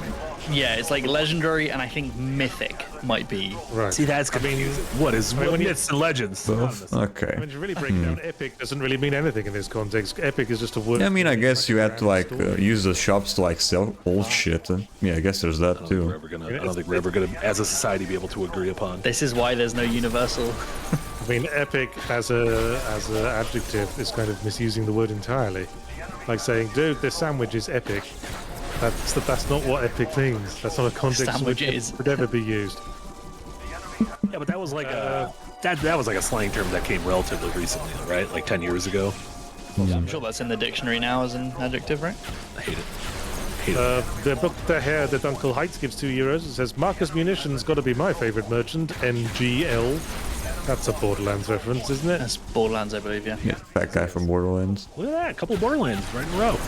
There you go. Okay, cool. And then What's our temperature right now on this Borderlands 4 that's coming out in September? Do we think Borderlands is going to become big again? I didn't like the first one, and I haven't liked any since. Borderlands 2 was huge though. Borderlands I 2 liked was like fucking massive. The first, I like the second. Yeah, so big they even managed to get a fucking DLC before Three is one of Borderlands the 3 most came out. insufferable things I've ever dredged through. And after this movie, I'm surprised they're trying again. They sell a lot, right? There's lots of Yeah, there was like a big gap between Borderlands 2 and 3. Yeah. yeah. I guess. I bounced off it. Yeah, I actually remember getting the DLC for the fucking Borderlands 2 when Borderlands 2 was just brand new. That's going over my head. I don't even have Borderlands 2, I just got the fucking DLC. Reference to maybe something we said earlier. This is probably a line a merchant says.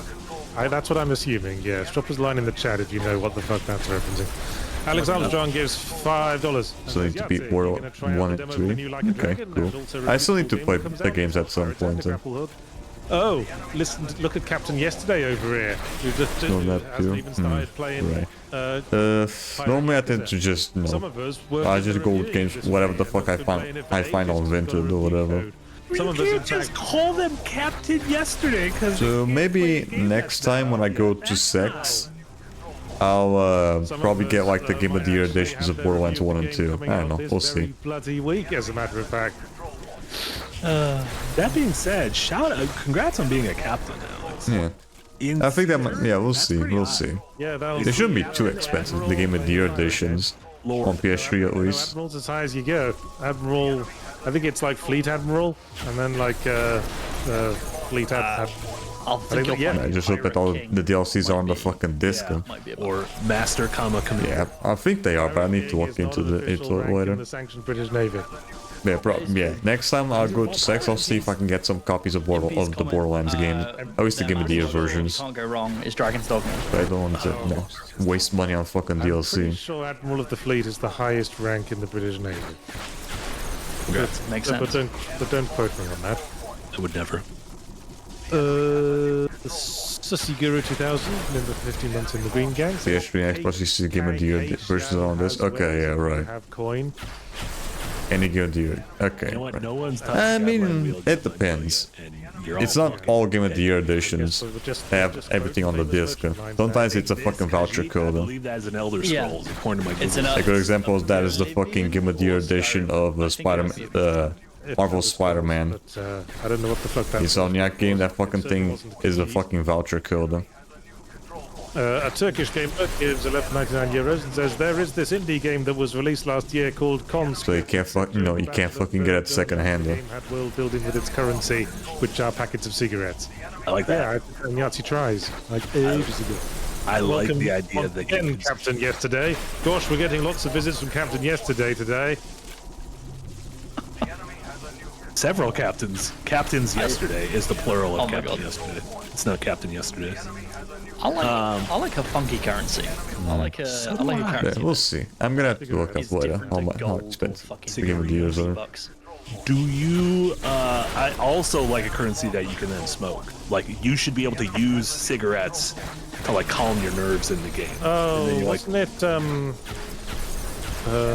It was Metro, wasn't it? Where the currency was bullets.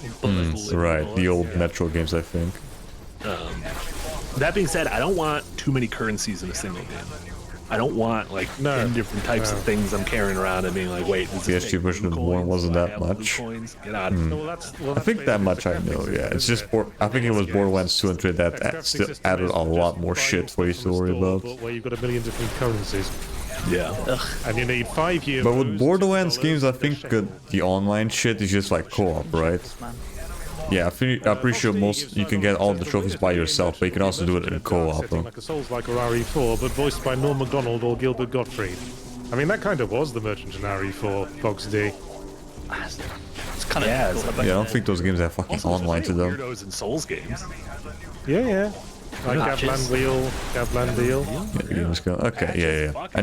I knew it had co-op. I just didn't know if you had like your typical fucking multiplayer shit. Like, yeah, what we're doing right now. Where a lot of games will rip off the Souls-like thing and just be like grim and unrelentingly horrifying the whole way through. The secret spice of From Software games is that they've got a little bit of a wacky streak. Fucked up little dude. Like- yeah, they don't. 1000 XP, let's go. Yeah, like Turtle Pope and Spider's Patches. Yeah. Have you Or guys like seen op any at least, stuff it of could be Nightborn? fun. Yeah, Watched a lot of definitely. The network test that We'll it looks see. good. Yeah, I'll see if I can either find a copy on Vinted or just no. Next time I go to Sex, CX that is. I didn't get it. I don't like playing those didn't games get with it? other people though, so I just didn't get it. I didn't get it. Also, I my mean- complaint was that you need to run. You just need to move so fast, and I like puttering around in those games. I like poking around, seeing what's going on, taking in the vibes, and in this, it's like fucking run. The Night Rainer's right on your ass, and you got a zoot scoop. I'm gonna have a lot to say on that game. I'm gonna have a lot to say. Single-player franchises to multiplayer-focused games never really works. That is a pipeline that has never paid off. Rip. I think the one example of a single-player franchise going multiplayer and it banking and it paying off was World of Warcraft. Okay, yeah. Yes. Let's see, 14. I guess yeah. MMOs is kind of like a different beast. Different Yeah. beast. I made more gameplay in You know, 3. 3 is also PS3, cross-platform. Dead Space 3. Okay, yeah. Suddenly, Makes sense. single-player horror The later franchises one. trying to be all co-op focused, it never works. I think know you're what did work? underestimating how multiplayer focused FromSoft games are, though. Like apart from Yeah, no, Sakura. we'll see. We'll see. You know, I don't think of Souls-like games as multiplayer focused. I mean, I know, you know, there's a very heavy multiplayer element in Dark Souls, but I play those games as single-player games. I mean, yeah, those games do have co-op, Projecting your play but style it's very because I fucking play a lot of shit. Them, a lot of the Soul games, when I play them, I play with friends. It'll be a lot of My favorite memories of all. It'll the be a Souls, lot to 100% like for Dark sure. Souls 3 because They always have some I've stuff gone to through do. that game Yeah. with multiple people, like showing them the ropes, like getting to grips with the game. You know, not invading, but like being summoned to random people's boss fights and helping them and stuff. Like, there's a lot of multiplayer aspects to the Souls series that I don't think you touch too much because you don't like that stuff, but it is a huge part of the experience. So I think this is a natural evolution of its systems. Remember Suicide Squad Kill Justice League? I'll probably keep a lookout for like My the mistake. PlayStation server shutdown shit, just to see if the Borderlands servers are gonna fucking shut down or whatever. Shop had to redesign If they are, then I'll just quickly get a fucking copy of the game or whatever. I don't. Wasn't that always the Harry Potter complaint? Like the, Yeah, the the goblins that run the bankers, bank are goblin obviously bankers. supposed to be Jewish. Yeah. Classic. Rebel. Yeah, and they were like their narrative is very like they're an oppressed race, and it's Yeah. all a bit ill. Well, don't worry. We never got another Shadow game or a game from Monolith ever again. Damn. They learned their lesson. Prize Fighter gives $4.99 and says, I love video game towns with like 7 people living in it with multiple brick and mortar stores. Great. Maybe it's the one of American those, dream. you know, micro barter economies where the farmer makes food for the doctor and the doctor like makes medicine for the farmer, and that's all you really need. See? Simple. You sell stuff at the general store, and then the general store owner uses that money to then go to your store to buy a gun. Right, Cozy's still getting XP, it's just not as much. And I don't know if it's showing in the bonus points. Because those are the only people who actually Yeah, I don't think need it's showing money. like the bonus points and already. Yeah, I don't think it's showing the bonus points. Feeding each other's pool in return for doing their taxes and shit. You're gonna say clean each other's poo. Throw it through Mike's window. Oh no! They booked their hair, the Dunkel Height, is €5. It says, I like shopkeepers who don't take shit if you steal from them, like Hekleon from Mystery Dungeons, who'll kill literal gods before letting you get away. See? I like that too. I like a shopkeeper that's like I don't fuck around. I appreciate that. Oh, like the shopkeeper from like that one Game Boy Zelda game. No, I want consequences for doing so. I want there to be risk and the DX reward thing for or stealing, whatever. rather I than don't just, quite can remember pick up the anything I game's want, name. and they can label it stealing, but it doesn't do anything. It's just a matter of, you know, making sure nobody's looking at you when you take something, and you can break the game. I wonder how Borderlands 4 will pay off. Yeah, I'm not saying I mean, it's they the really most had to complex fucking system in the world. work with something because Borderlands 3 didn't really have a good plot. And the movie was an absolute fucking clusterfuck.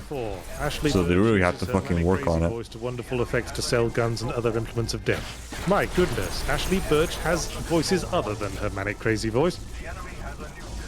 She's Aloy, right? Got him. She can do Aloy. Aloy's not. Movie was alright. Oh, okay. Right. We can play Movie was alright for you, but financially speaking, it was an absolute fucking clusterfuck. It was an absolute bomb. Bookburn776 gives $2 and says, to be clear, good one, Warner Brothers was sarcastic. Yeah. Bigger bomb than me. I think I picked that up. Bookburn776. Oh, I thought I assumed that was like a big congratulations since they've had such a good last few years. Gotham Knights, multiverses. They've been Oh doing yeah, fucking strength to fucking strength, those guys. TX's definitely gonna do way better. Yeah, definitely. Way better. Alex I mean, it's not even. You can't even fucking compare. Yeah, I like that. It's gonna be doing way better. Paper Mario does a good job of every character you're talking to being a nice little freak. Like, Well, my 1,000 Year Door certainly does. yeah, especially yeah. Yeah. Not so much like the later ones. Yeah, I have no idea how the fuck the guy says you can get like Toad. I'm sick of you around 2,500 doing this shit. Toads were. Most that I managed to get was fucking 1,700. This is like an ongoing question for me. Every Mario Toads game. were, You get yeah, canceled. they were in Mario Sunshine, they were in 1,000 Year Door, and then they just vanished mysteriously He from was Mario the canon. he was the 3D modeler for the Shadows of War. He modeled that merchant, and they fired him. Oh no, Toadsworth got cancelled. Oh no, I'll probably get 6 on the console instead of waiting for it to be on PC. the Wokies. So I don't have to deal with bugs. Right. Then also it tends to be that with No, he was the Jimmy. with GTA stuff, it always takes like at least a year to fucking go on PC. The same thing happens with GTA 5. With a kid, and Chewbacca roars, and the kid goes, he senses. Yeah, an GTA evil 4, presence, GTA and 5 then pans over to Jimmy Savile, released he's like, on "Oh, who that could be?" PS4 and Xbox, and then it took like a year to fucking get to PC. So it's probably gonna be the same shit for GTA 6. Are in Skyward Sword. All merchants had quests. That was nice. I like that I like a nice little shopping area, like a mini mall. The only thing I really Bizarre. remember about Skyward Sword is that everyone's noses were weird. They had weird noses. Shout out to Groose though, all time WB? What? A+ character from Zelda series. Okay, Is he we the got one who was like the fifth 242 canon bonus character at the start XP. and who became a good character by the end.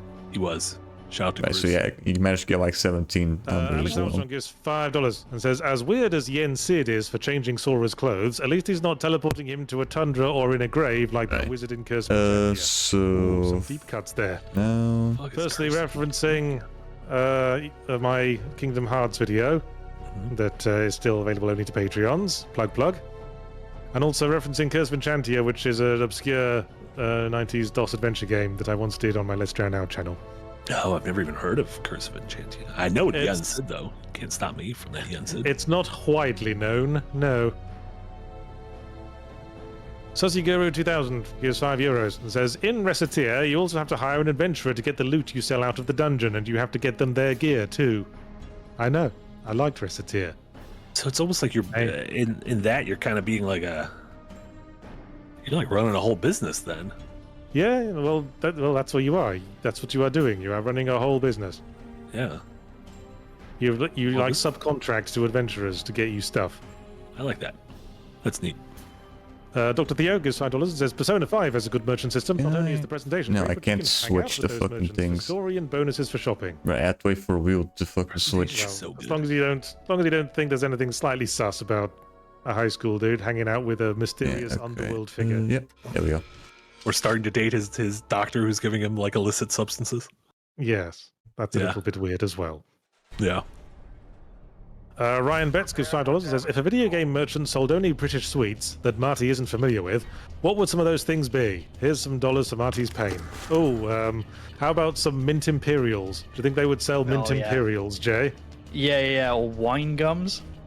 Oh, I could go some wine gums. How about a drumstick or two? Oh my god, how about some sherbet sticks? Oh, like sherbet dip dabs? Yeah, or sherbet fucking fountain? sherbet dib dab, man. Oh my god, yeah. Oh, Did you prefer the orange side or like the raspberry side?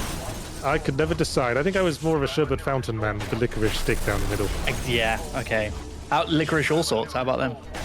Oh, I love my licorice all sorts. A lot of people don't like the one that's just a weird aniseed jelly. I bet it's gonna be exclusive to PS5 and Xbox games and also on PC.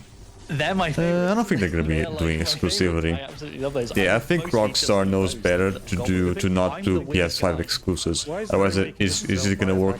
Is it gonna result in the same shit that happened with Final Fantasy 16? Speaking of Yeah, sherbet, most likely. have you ever had those rice paper UFOs with sherbet in the middle? Dude, I was talking about those with Jesse Is he doing that too? and Devon when I saw them over the Christmas period. And I was talking to them about No, he's not UFOs, doing it at because I all. told them a story about a friend of mine who ate an entire fucking Yeah, why like is he store not worth of fucking them and doing shit that? themselves because they count them as like laxatives.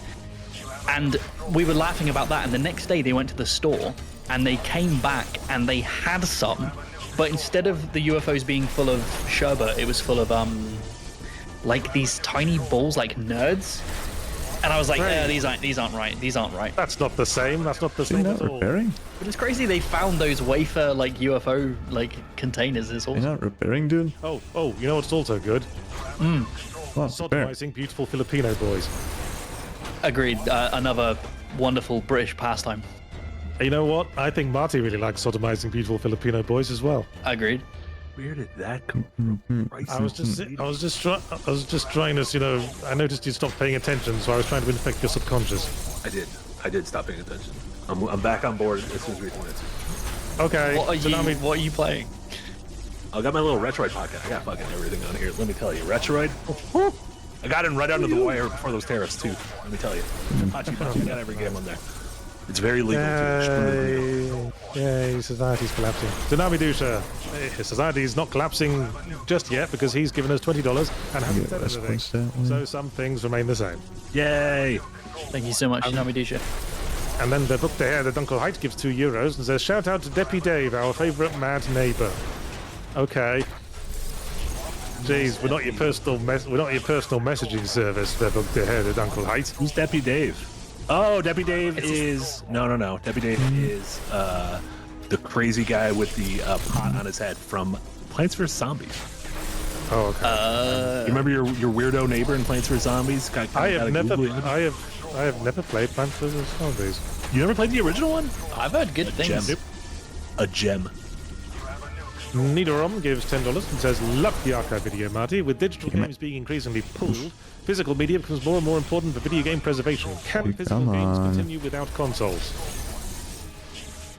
No. I mean, like literally, what would you play them on? Or are you talking about like a PC third-party physical console? gaming has died. Right? Maybe like they can just start selling them on USB sticks. I don't know. Yeah. Yeah, because we talked about for this USB Kong sticks. game, the Kong game based on the Peter Jackson movie is not available on digital storefronts anymore, so you have to steal it or Or no, if you have a get physical console. 360 copy will Yeah. work on a Series X, which is nice. What a game. Thanks. That's that Beyond Good and Evil magic right there. Yeah, thank you, Michelle Ancel. I mean, ooh, got cancelled, but ooh.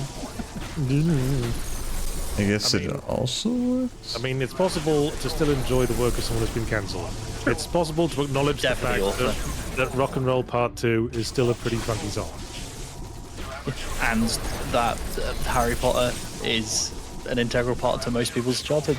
There was Da, da, yesterday da, was- da, da. Hey! Da, da, da, da. Oh, no. Da, da, da, da. Hey, Cancel it. Cancel that, man. Yesterday was they had a 50th anniversary special for Saturday Night Live, and they had an entire segment of things that have not aged well, including several guests who have become murderers since then, like OJ. Yeah, great. Blake. Oh, Yeah, Jesus. pretty good stuff. Yeah. Fox D gives $5. Says Yahtzee out there burying animal poo in loose dirt. Get a cat. They'll save you the labour. Well, when I was weighing up pros and cons of what pet to get, on the one hand, unconditionally offers love and affection forever versus doesn't care if you live or die. It was a fairly easy choice for me, but then I'm a little bit emotionally vulnerable. Also, if you had a cat, you would have to take the cat with you on the walks with the dog. Which Well, you kind of don't. I mean, that's kind of the appeal of cats, is it not? Man, they don't, saying if you had a really cat, go then out the and cat could bury the poo. But if the dog is doing the poo on like a walk in your neighborhood, you would need the cat with you. Maybe I like burying the poo myself. Oh, we Maybe know it's- you. Did they? Do you remember the Nickelodeon show? What was it? Dog Cat and Dog? Cat. get those, How Yes, did they yes. shit? get those. Shit, and then the cat bury it. Yes, thank you for repeating the question. We were all asking ourselves on playgrounds up and down the country while that cartoon was. Well, airing. each one shits out of the other's mouth. Maybe they have Well, like then a the cat separate- buries it, but Yeah, how the there's a fuck did they separation shit? butthole that's just at like the base of the neck on both sides. like they. How in the hell did they shit? I like the secret. I like that there's a little secret butthole. That's neat. I don't, because then when you're giving affection to the dog, you might accidentally prod it. Maybe it's make believe. Maybe they just have a butthole in the middle of their back and their poo just fountains gaily out every time they need to. How much do you want to bet that it's gonna hit Shove Game it of the in Year? Alexander Probably, Jones I says, don't You know. know what's unexpected? The Spanish Inquisition. I know Red Dead Redemption didn't get Game of the Year when it was like when it was released. You got pretty much everything else, but you didn't get Game of the Year. That went for God of War. Finally, a British reference that doesn't go over your head. Well, it's a British I don't reference that is good. Very surprised The if rest it of them are doesn't. bad, and that is one that is good. Yeah, we'll see. You'll see if it just ends up doing another fucking, Red Dead Redemption 2 thing, where the Game of the Year just goes to God of It War. doesn't. Those words don't sound like they should exist within the They're scene. great. Or something and else, if you I eat don't enough of them, you- Gerber, you rice shit paper, yourself. UFOs. They're Like you called sound like UFOs. you're going in fucking. It sounds like you're saying like a Manchurian Candidate trigger phrase, Look. so that someone murders a politician. Why is it so hard to understand? You understand the principle of rice paper, yes? I do. And you understand the principle of sherbet, yes? I don't understand the principle of the two of them together. Well, you put It's the one inside inside it. the other. There you go. Easy peasy. Bish bash. In the shape of a UFO.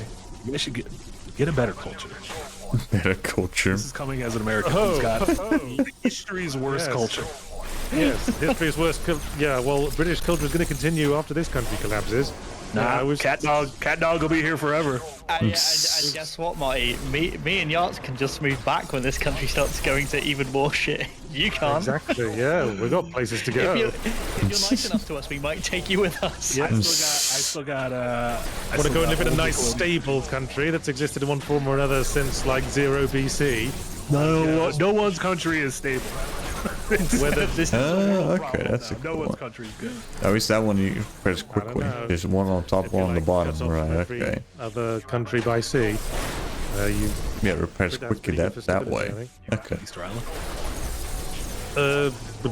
Rabid Lime gives $5. Says FYI, theft of One on service top, one on the prohibits bottom. throwing Yeah, trash that in someone works. else's bin. If they're rich Way enough to press faster that charges, way. They're knobs. Okay. Theft of service, like that you're stealing my bin. The use of my bin. No, I'm not. Yeah, look at that. Well, It's no way one's quicker. using the specific tiny little corner of bin that my little dog's tiny little poo bag fits into. Well, anyway, moot point. I don't actually throw it in other people's bins. I just bury it in other people's yards. He's covering my his conscience trail. My conscience is clear. Full treasure. Fungus Finder gives $2. Says bag of horsing. Was that worth $2? That was No, the bag of just holding. I was also thinking this exact joke. Fungus Finder. Oh, Bag of holding. full of horses is a bag of horses. bag of That's pretty horsing. Yeah, Yeah. Well, you gotta hope the horses get along. this good. is true. Inside that little pocket. They'll eat each Also, other. do you just put them in there and then they just kind of like fall? Like I mean, bags a whole different perpetually falling horses. All it takes is one to get slightly spooked, and they'll just start rampaging. Yeah. I mean, it's like keeping two spiders in a jar. They're just gonna fight sooner or later. There's like a goddamn Comanche helicopter flying outside my window. I don't know what is going on. They Well, heard it what we said begins. about America, and they were not a fan. Begins. Alex Armstrong is $5. Says, I find it funny that certain games have merchants right before the final boss, like South Park Stick of Truth, who pointed out, or your game, Poacher. Well, when you think about it, Alex Armstrong, doesn't it make the most economic sense for that Yeah, merchant there we go. to be Now we're right getting outside a this boss? quickly. Can't take it with you, so. Yeah, I'm being able to repair this thing pretty quickly many now. shops Let's are- go. Outside of Donald Trump from the White House, right? He's the Oh, final I think boss. there's going to be like 9 more McDonald's outside the White House by the time he's finished. Shout out to McDonald's breakfast. Sausage biscuit. Fox Day gives $5 and says, Metro, the currency is bullets. Fallout, a bullet is worth a bottle cap, which is Metro's system with extra steps. Well, quite. Okay, Fox Day. there we go. No, yeah. What was going there with the McDonald's thing, but whatever. With the bottle caps that aren't used. Wait, bottle it was a bottle cap, which is it's like you don't fire bottle caps out of your gun, right? Like that's the thing with Metro system where actively engaging in combat is depleting your resources of money. Yeah, what was that? The interesting part. I assume there's some kind of basis behind the bottle cap economy. I guess. We exchange pieces of paper for goods and services, but that's because they're backed by, in some cases, the gold standard. I mean, you know how that all works, right? Well, we derive meaning, right, from those things. We say that these coins and these papers are representative of wealth and goods, Yes, right? yes. So Well, then we there's try- that, but it's not just saying that. It is actually backed by something. Like Okay. it represents a certain percentage of our society's collective wealth. Okay, like like a the bar. Go back trillions to where you worth of do debt before. America's in. One on top, one on bottom. Yes. I mean, if you're not familiar with how paper currency works, how it originally came about, right, is that everyone bought things with gold, right? What are you doing So you'd have before? your One on gold, but it top, became one on a the pain in bottom. the arse to have to carry the gold around everywhere. So banks became a thing, and you just stick all your gold in the bank, and the bank will give you a piece of paper saying, "Yeah, this guy has gold. He There we go. ain't fibbing." And you take that piece of paper to merchants, and then the merchant would go, "Oh, okay, you've got gold. Well, just give me that piece of paper, and then I'll go to the bank in my own time and pick up the gold at my leisure." And then the merchant started realizing, hey, maybe we don't even have to go to the bank. Maybe we could just swap these pieces of paper around. And that is how paper currency works. But the whole okay, system falls apart interesting. if there isn't actually gold in the bank. Okay. Because, that's You what don't have paper to represents. trade. Right. No one has to interact with the gold. You could bury the gold in a concrete bunker under the sea. Right. So it's And not it real doesn't matter money. as long as the It's like gold we're exists, pretty much just because monopoly money. That's the premise on which the currency is based. And that's the gold standard, right? That's Yeah, like that's what we call the gold standard. interesting. I'm learning today. Okay. The more you know, I guess. It wasn't Britain, Marty. You can wake Oh up. no, I didn't play the game. I was just kind of absorbing. I was absorbing there. There you go. What was I? So I lost my. I got excited with Economy 101. Tsunami Dushu with the $10 bill. Yes, so Navidusha with $10. Back on the topic of how to not do a video game merchant.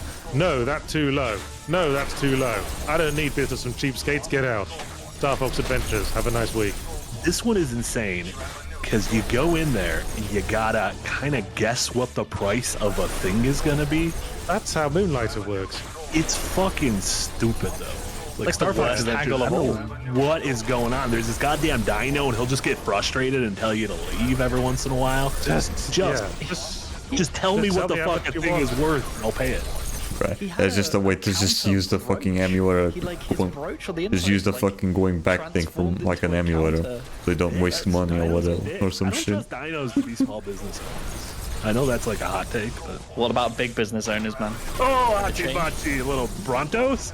Love a Bronto.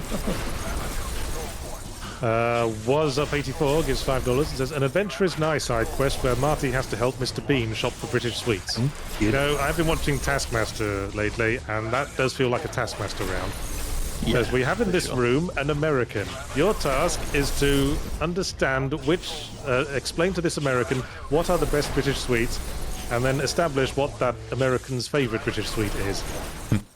You guys would be terrible at it because you guys just start fucking talking a mile a minute and no one knows what's going on. Well, it's like, I might say to Jay, gosh, wagon wheels are nice, aren't they? I might say to wagon Marty, wheels are amazing. A wagon wheel is basically a thin moon pie. And then you understand what we're talking about. Know exactly what a thin moon pie is. Hell yeah.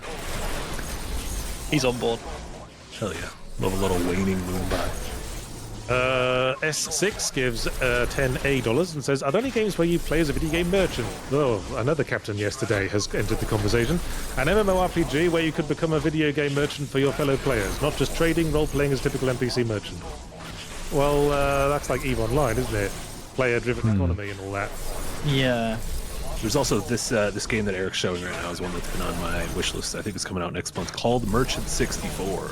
And it's like a little cozy game. Merchant 64, 64 style. Okay, Plays a interesting. from downtown. I'm gonna be honest, it looks delightful. That looks cool. Yeah. The Last Moses gives 50 shekels, or whatever it is. And says, Shekels. Filipino? Oh, okay. It's a Filipino peso. Sorry. As a Filipino, I approve of Yahtzee's joke. Congrats, Yahtzee. Proud of you.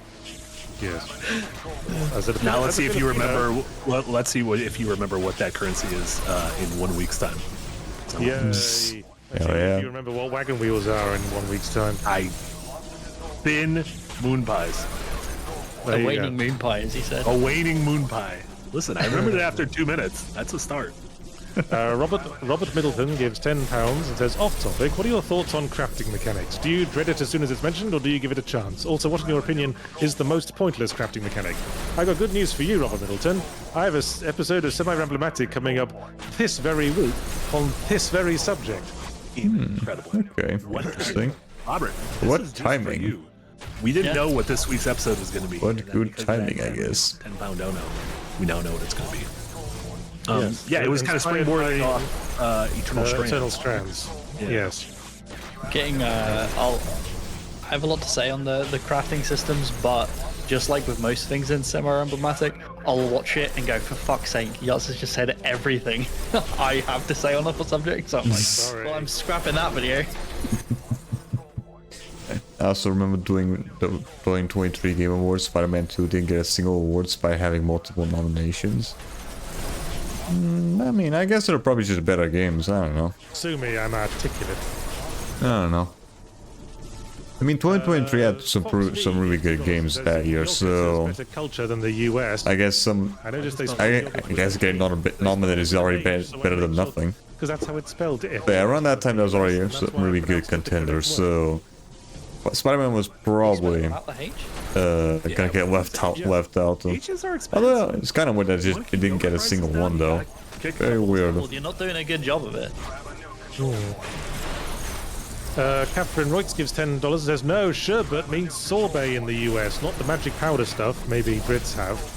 Okay, Yeah. Marty, what do you think we're talking about when we say sherbet? Like almost like a fruity ice cream. Oh my Okay. god, he thought no. he thought the UFOs had fucking ice cream. That's why you kept saying it. And I was like, fruity ice cream in rice paper shaped as a fucking UFO. And I'm like, that sounds sherbet- stupid. The sherbet we're talking about is a white powder that has a very tangy flavor. Look up a yeah, that's it. Like Look a up a pixie dib dab. That? Look up a dib dab. Why does it look like cocaine? It's like a pixie stick, but not quite as flavored or sweet. Why do you Yeah, call this it shit looks sherbet? like fucking cocaine That's what it tail. fucking is. Asshole. You guys need better words for things. Although, made to be your fair, actually, to be fair, sherbet was the name of an iced dessert before it was the name of the powder we're talking about. Oh god, here he comes. Etymology king. Sherbet's like a Middle Eastern thing, isn't it? I couldn't tell you, mate. I don't Right, think about shoot anything back on the outside culture of fucking England. top and I think top it's and dib down. dabs and the Queen. The big two. Alex Armstrong gives $2 and says, all British snacks rule, but Twiglets. It's charcoal. Actually, Twiglets taste like Marmite snacks. I think the whole thing goes down. It takes longer. The usual problem with Marmite that you either really like Marmite or you don't. Yeah. Actually, that's the spread, the salty spread, right? Yes. They love it or hate it. And, Yeah. and Twiglets are, here's how you'll understand this, Marty. They're basically a pretzel stick but flavored with Marmite. Okay. I feel like I'd fuck with that. They taste very yeasty. Oh, Yes. I love a yeast. Oh, boy, do I love a yeast. Man, now that you've mentioned them, I kind of miss Twiglets. I've been eating salty pretzels as it's my duty as an American residing person. But now I want to go to the British import shop and see if they've got any Twiglets. I'm sure they will. Maybe I Aim will at on the top, Saturday. then at the bottom. It's my wife's day off, so I'm gonna like take the kids on a shopping trip. Okay, cool. A winged potato gives $4.99 and says, in Fallout New Vegas, the possibility of flooding the market with bottle caps from a still working pre-war machine is a plot point. Okay. I like it. I didn't know that. That's awesome. I still don't know how the bottle cap economy actually works in Fallout. I assume it's backed up by something of value, but you know, I guess. whatever. I assume it's a fiat currency of some kind. As in the car. Car brand. S6 gives $5 and says, I dare Marty to secretly time how long he can stay silent unnoticed on a podcast while the two Brits argue. I reckon he could do a solid 20 minutes. Or he'd just dig out his fucking handheld retro game device, apparently. We would have kept going if we didn't have donos to read. I think that'd be great.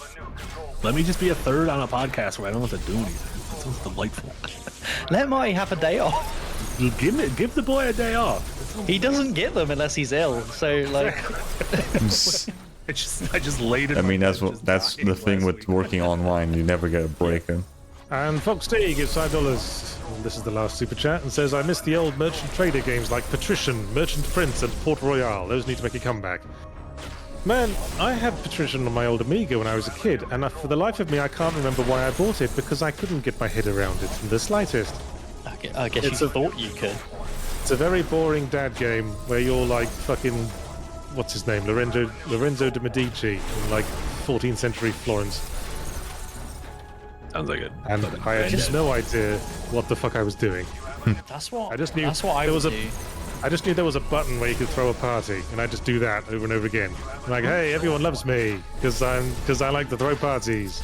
Yay. It's what I did whenever I would play Civilization with my friends. They'd already all be playing like warmongering civs and stuff like that, but I'd always play Venice and just build for economy so that whenever people wanted to start wars or needed to buy things, they'd have to come to me, and I was like the bank, and I would like fund wars and make alliances and just Yeah, money and I trade got routes. the bank around here, boy. I'd never win, but it was great.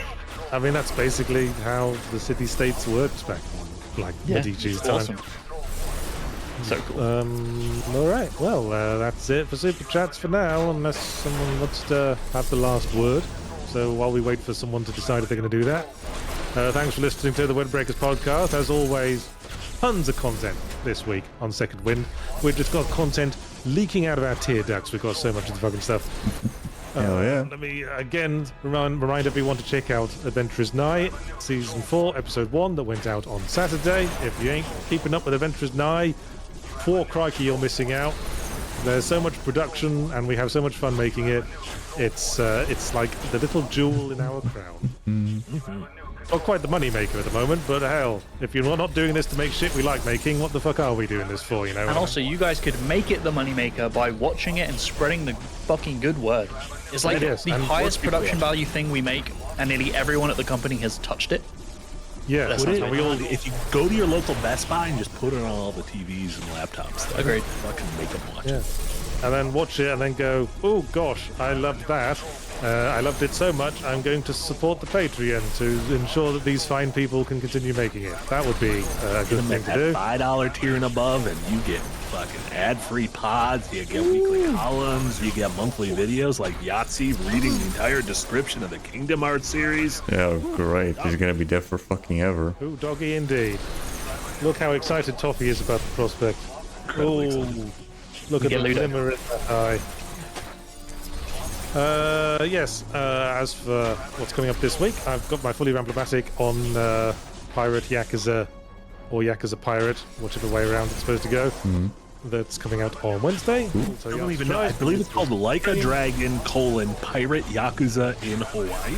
All right, Which thank is you, a Mr. bad Pedant. name. Is that the Japanese name or whatever? Yeah, pretty bad cover art as well. Pretty fun game though, spoiler alert. So that's my fully emblematic review coming out this week. Also, Yahtzee Tries that afternoon. Haven't decided what that'll be on yet, but you know, I only need to decide on Wednesday morning. And of course, I have a semi-emblematic dropping on Thursday as well. It's the week we do semi-emblematic, rather than the Yahtzee Tries compilation. And that'll be it for my stuff, I think.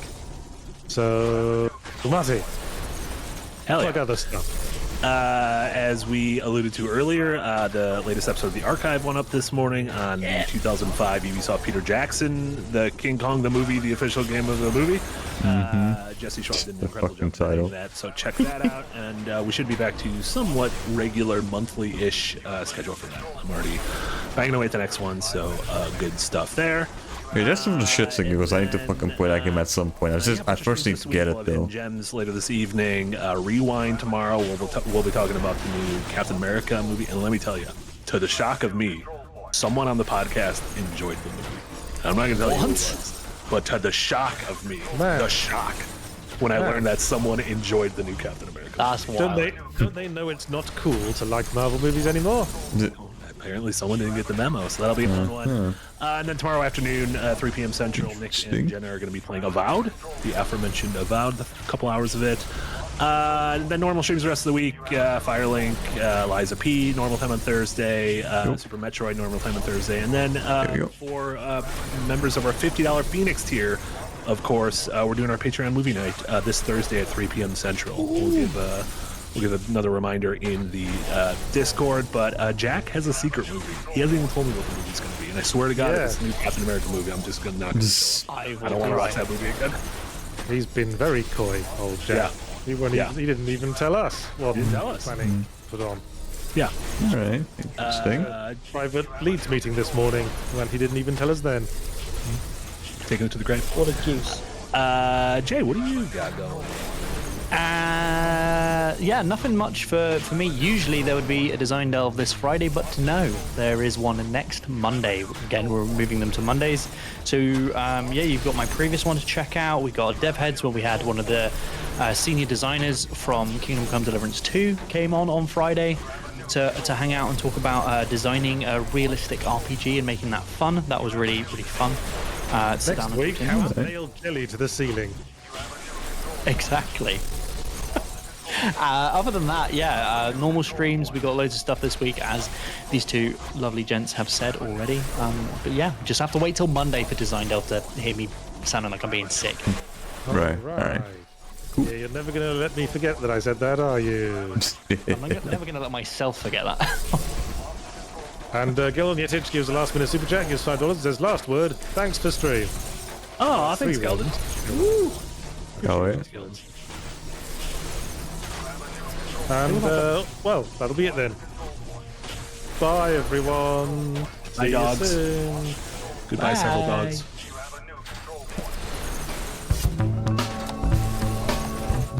Alright, cool. Not much happened in this podcast, but yeah.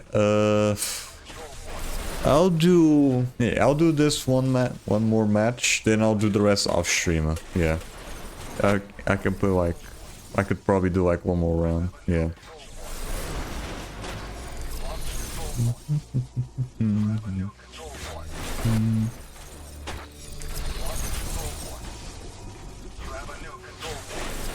Yeah, don't really see the point of going out another fucking farming thing. And this thing's only gonna last like 2 more minutes.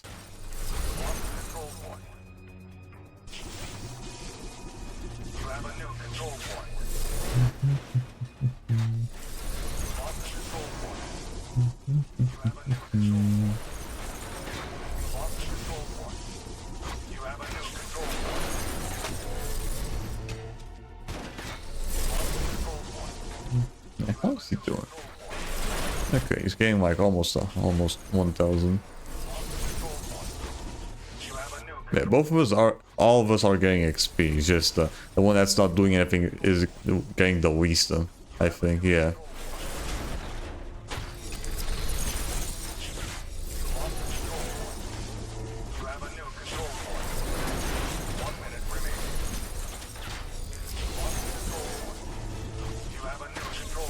But he is that everyone is getting XP, it's just the one that isn't doing anything is getting the least amount.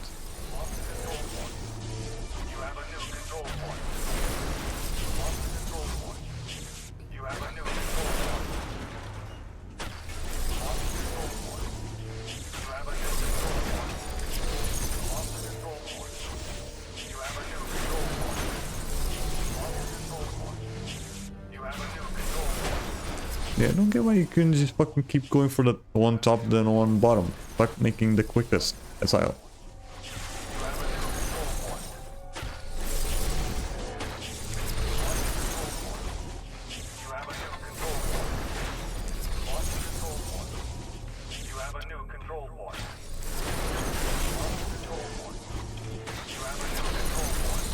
Yeah, there we go.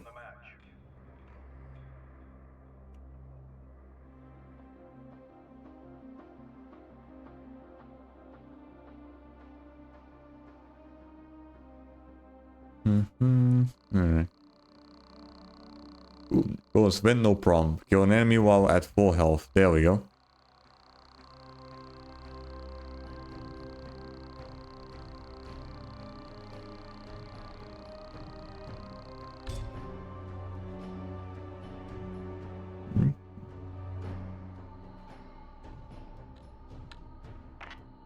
Alright, so now, let's see. Right, I'll still be here.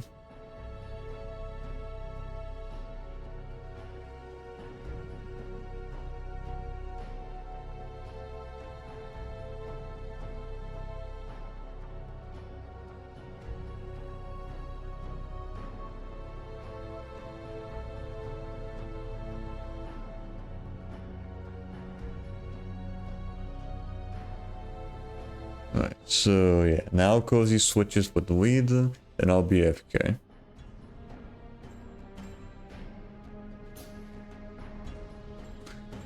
Yeah.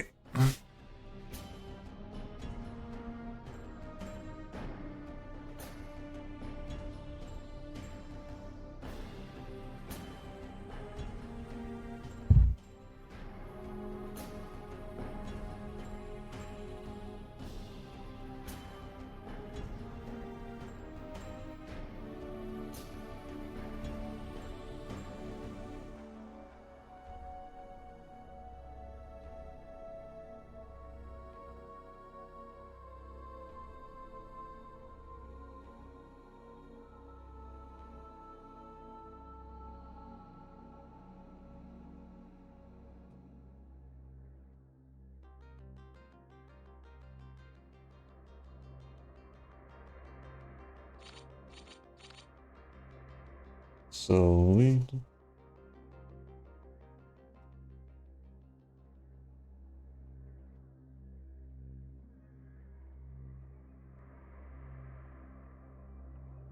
Right, now I just need to wait for wheat to be in EDF as well. Okay, there we go. Yeah, that'll do.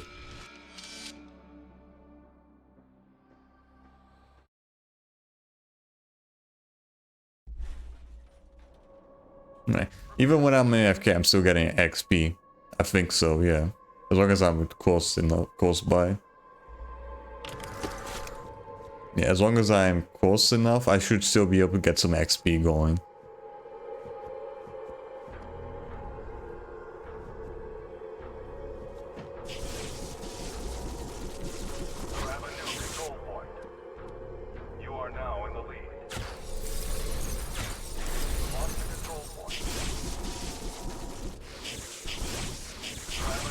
Yeah, there we go. I'm getting assists. Not as much XP, but I'm still getting some going on.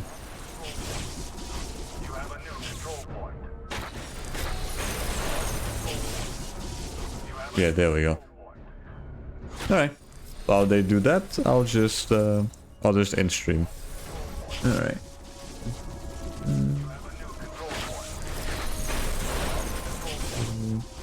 Let me just see. Danger. Right. While they do their farming, I'll just you know, end stream here. Yeah. I wish we found a good way to farm XP. Well, all players getting XP at the same time. The one that's not doing anything is definitely not gonna be, you know, getting any XP. But yeah, this method is best to do with 2 people.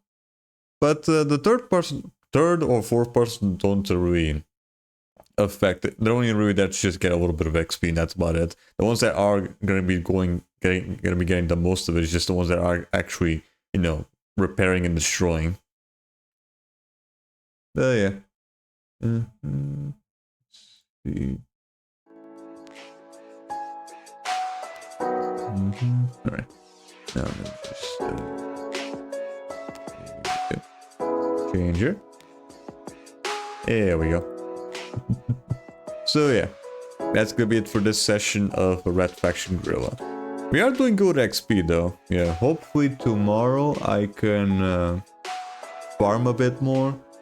Also, yeah, tomorrow I'm not gonna be able to stream because I'm gonna have to wake up early for like for something on Thursday. So there won't be a stream tomorrow, right? So next one shall be on Thursday. Next one shall be on Thursday instead, where we are probably gonna be doing more farming in Red Faction. Yeah, most likely. Again, I'll get as much shit as possible before we start doing the 250 wins, because that one I'm probably gonna have to wait a bit before we get it done. And I'm also need to worry about getting the main campaign done as soon as possible, so I can at least get one trophy for playing with someone who has beat the main campaign. Right, because both players need to beat the main campaign to get that one trophy. Right. I'll get that as I go along though. Yeah, that's just normal, so I can finally have a normal schedule again. But yeah, again, tomorrow there won't be a stream, so next stream shall be on Thursday at 11:30 p.m. GMT0, where we are gonna be continuing on where we left off with Red Faction Guerilla or more Crash. It really depends on if there are people available. So yeah, you guys have fun. If you like to be notified when I go live or any other shenanigans I have in mind, I can stream because of video uploads. You can go to my Discord where you'll be notified as such. And if you also want to keep track of any previous streams that will surpass, you can also go to my YouTube channel as well. Now with all that said and done, who are we gonna be playing today? Now, let's use online now, shall we?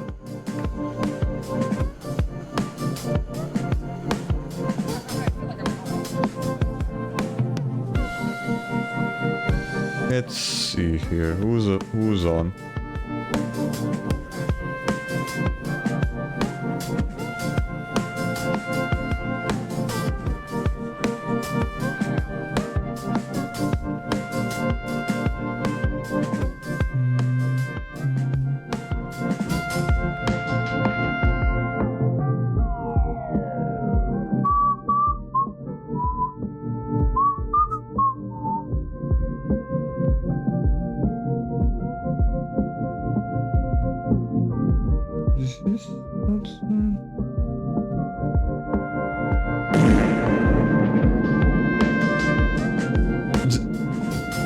Okay, thanks for that, Scott. Sure thing. Was that one? Was the fart thing, the image for the fart thing always that one? I don't think it was. I think they probably just updated it.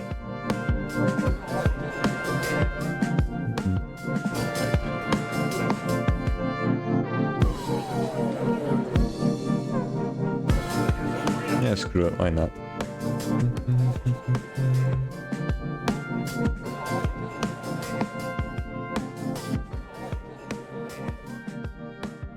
Here we go. So yeah, this stream we're gonna be rating Otaku Fangirl 210. Right now they're doing some Overwatch 2. Yeah, testing out the new loot boxes.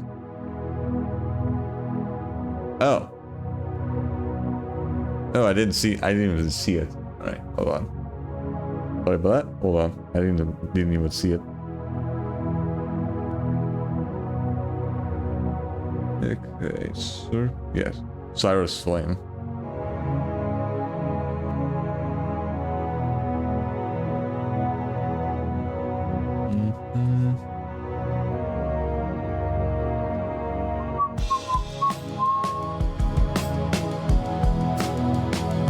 Let's see.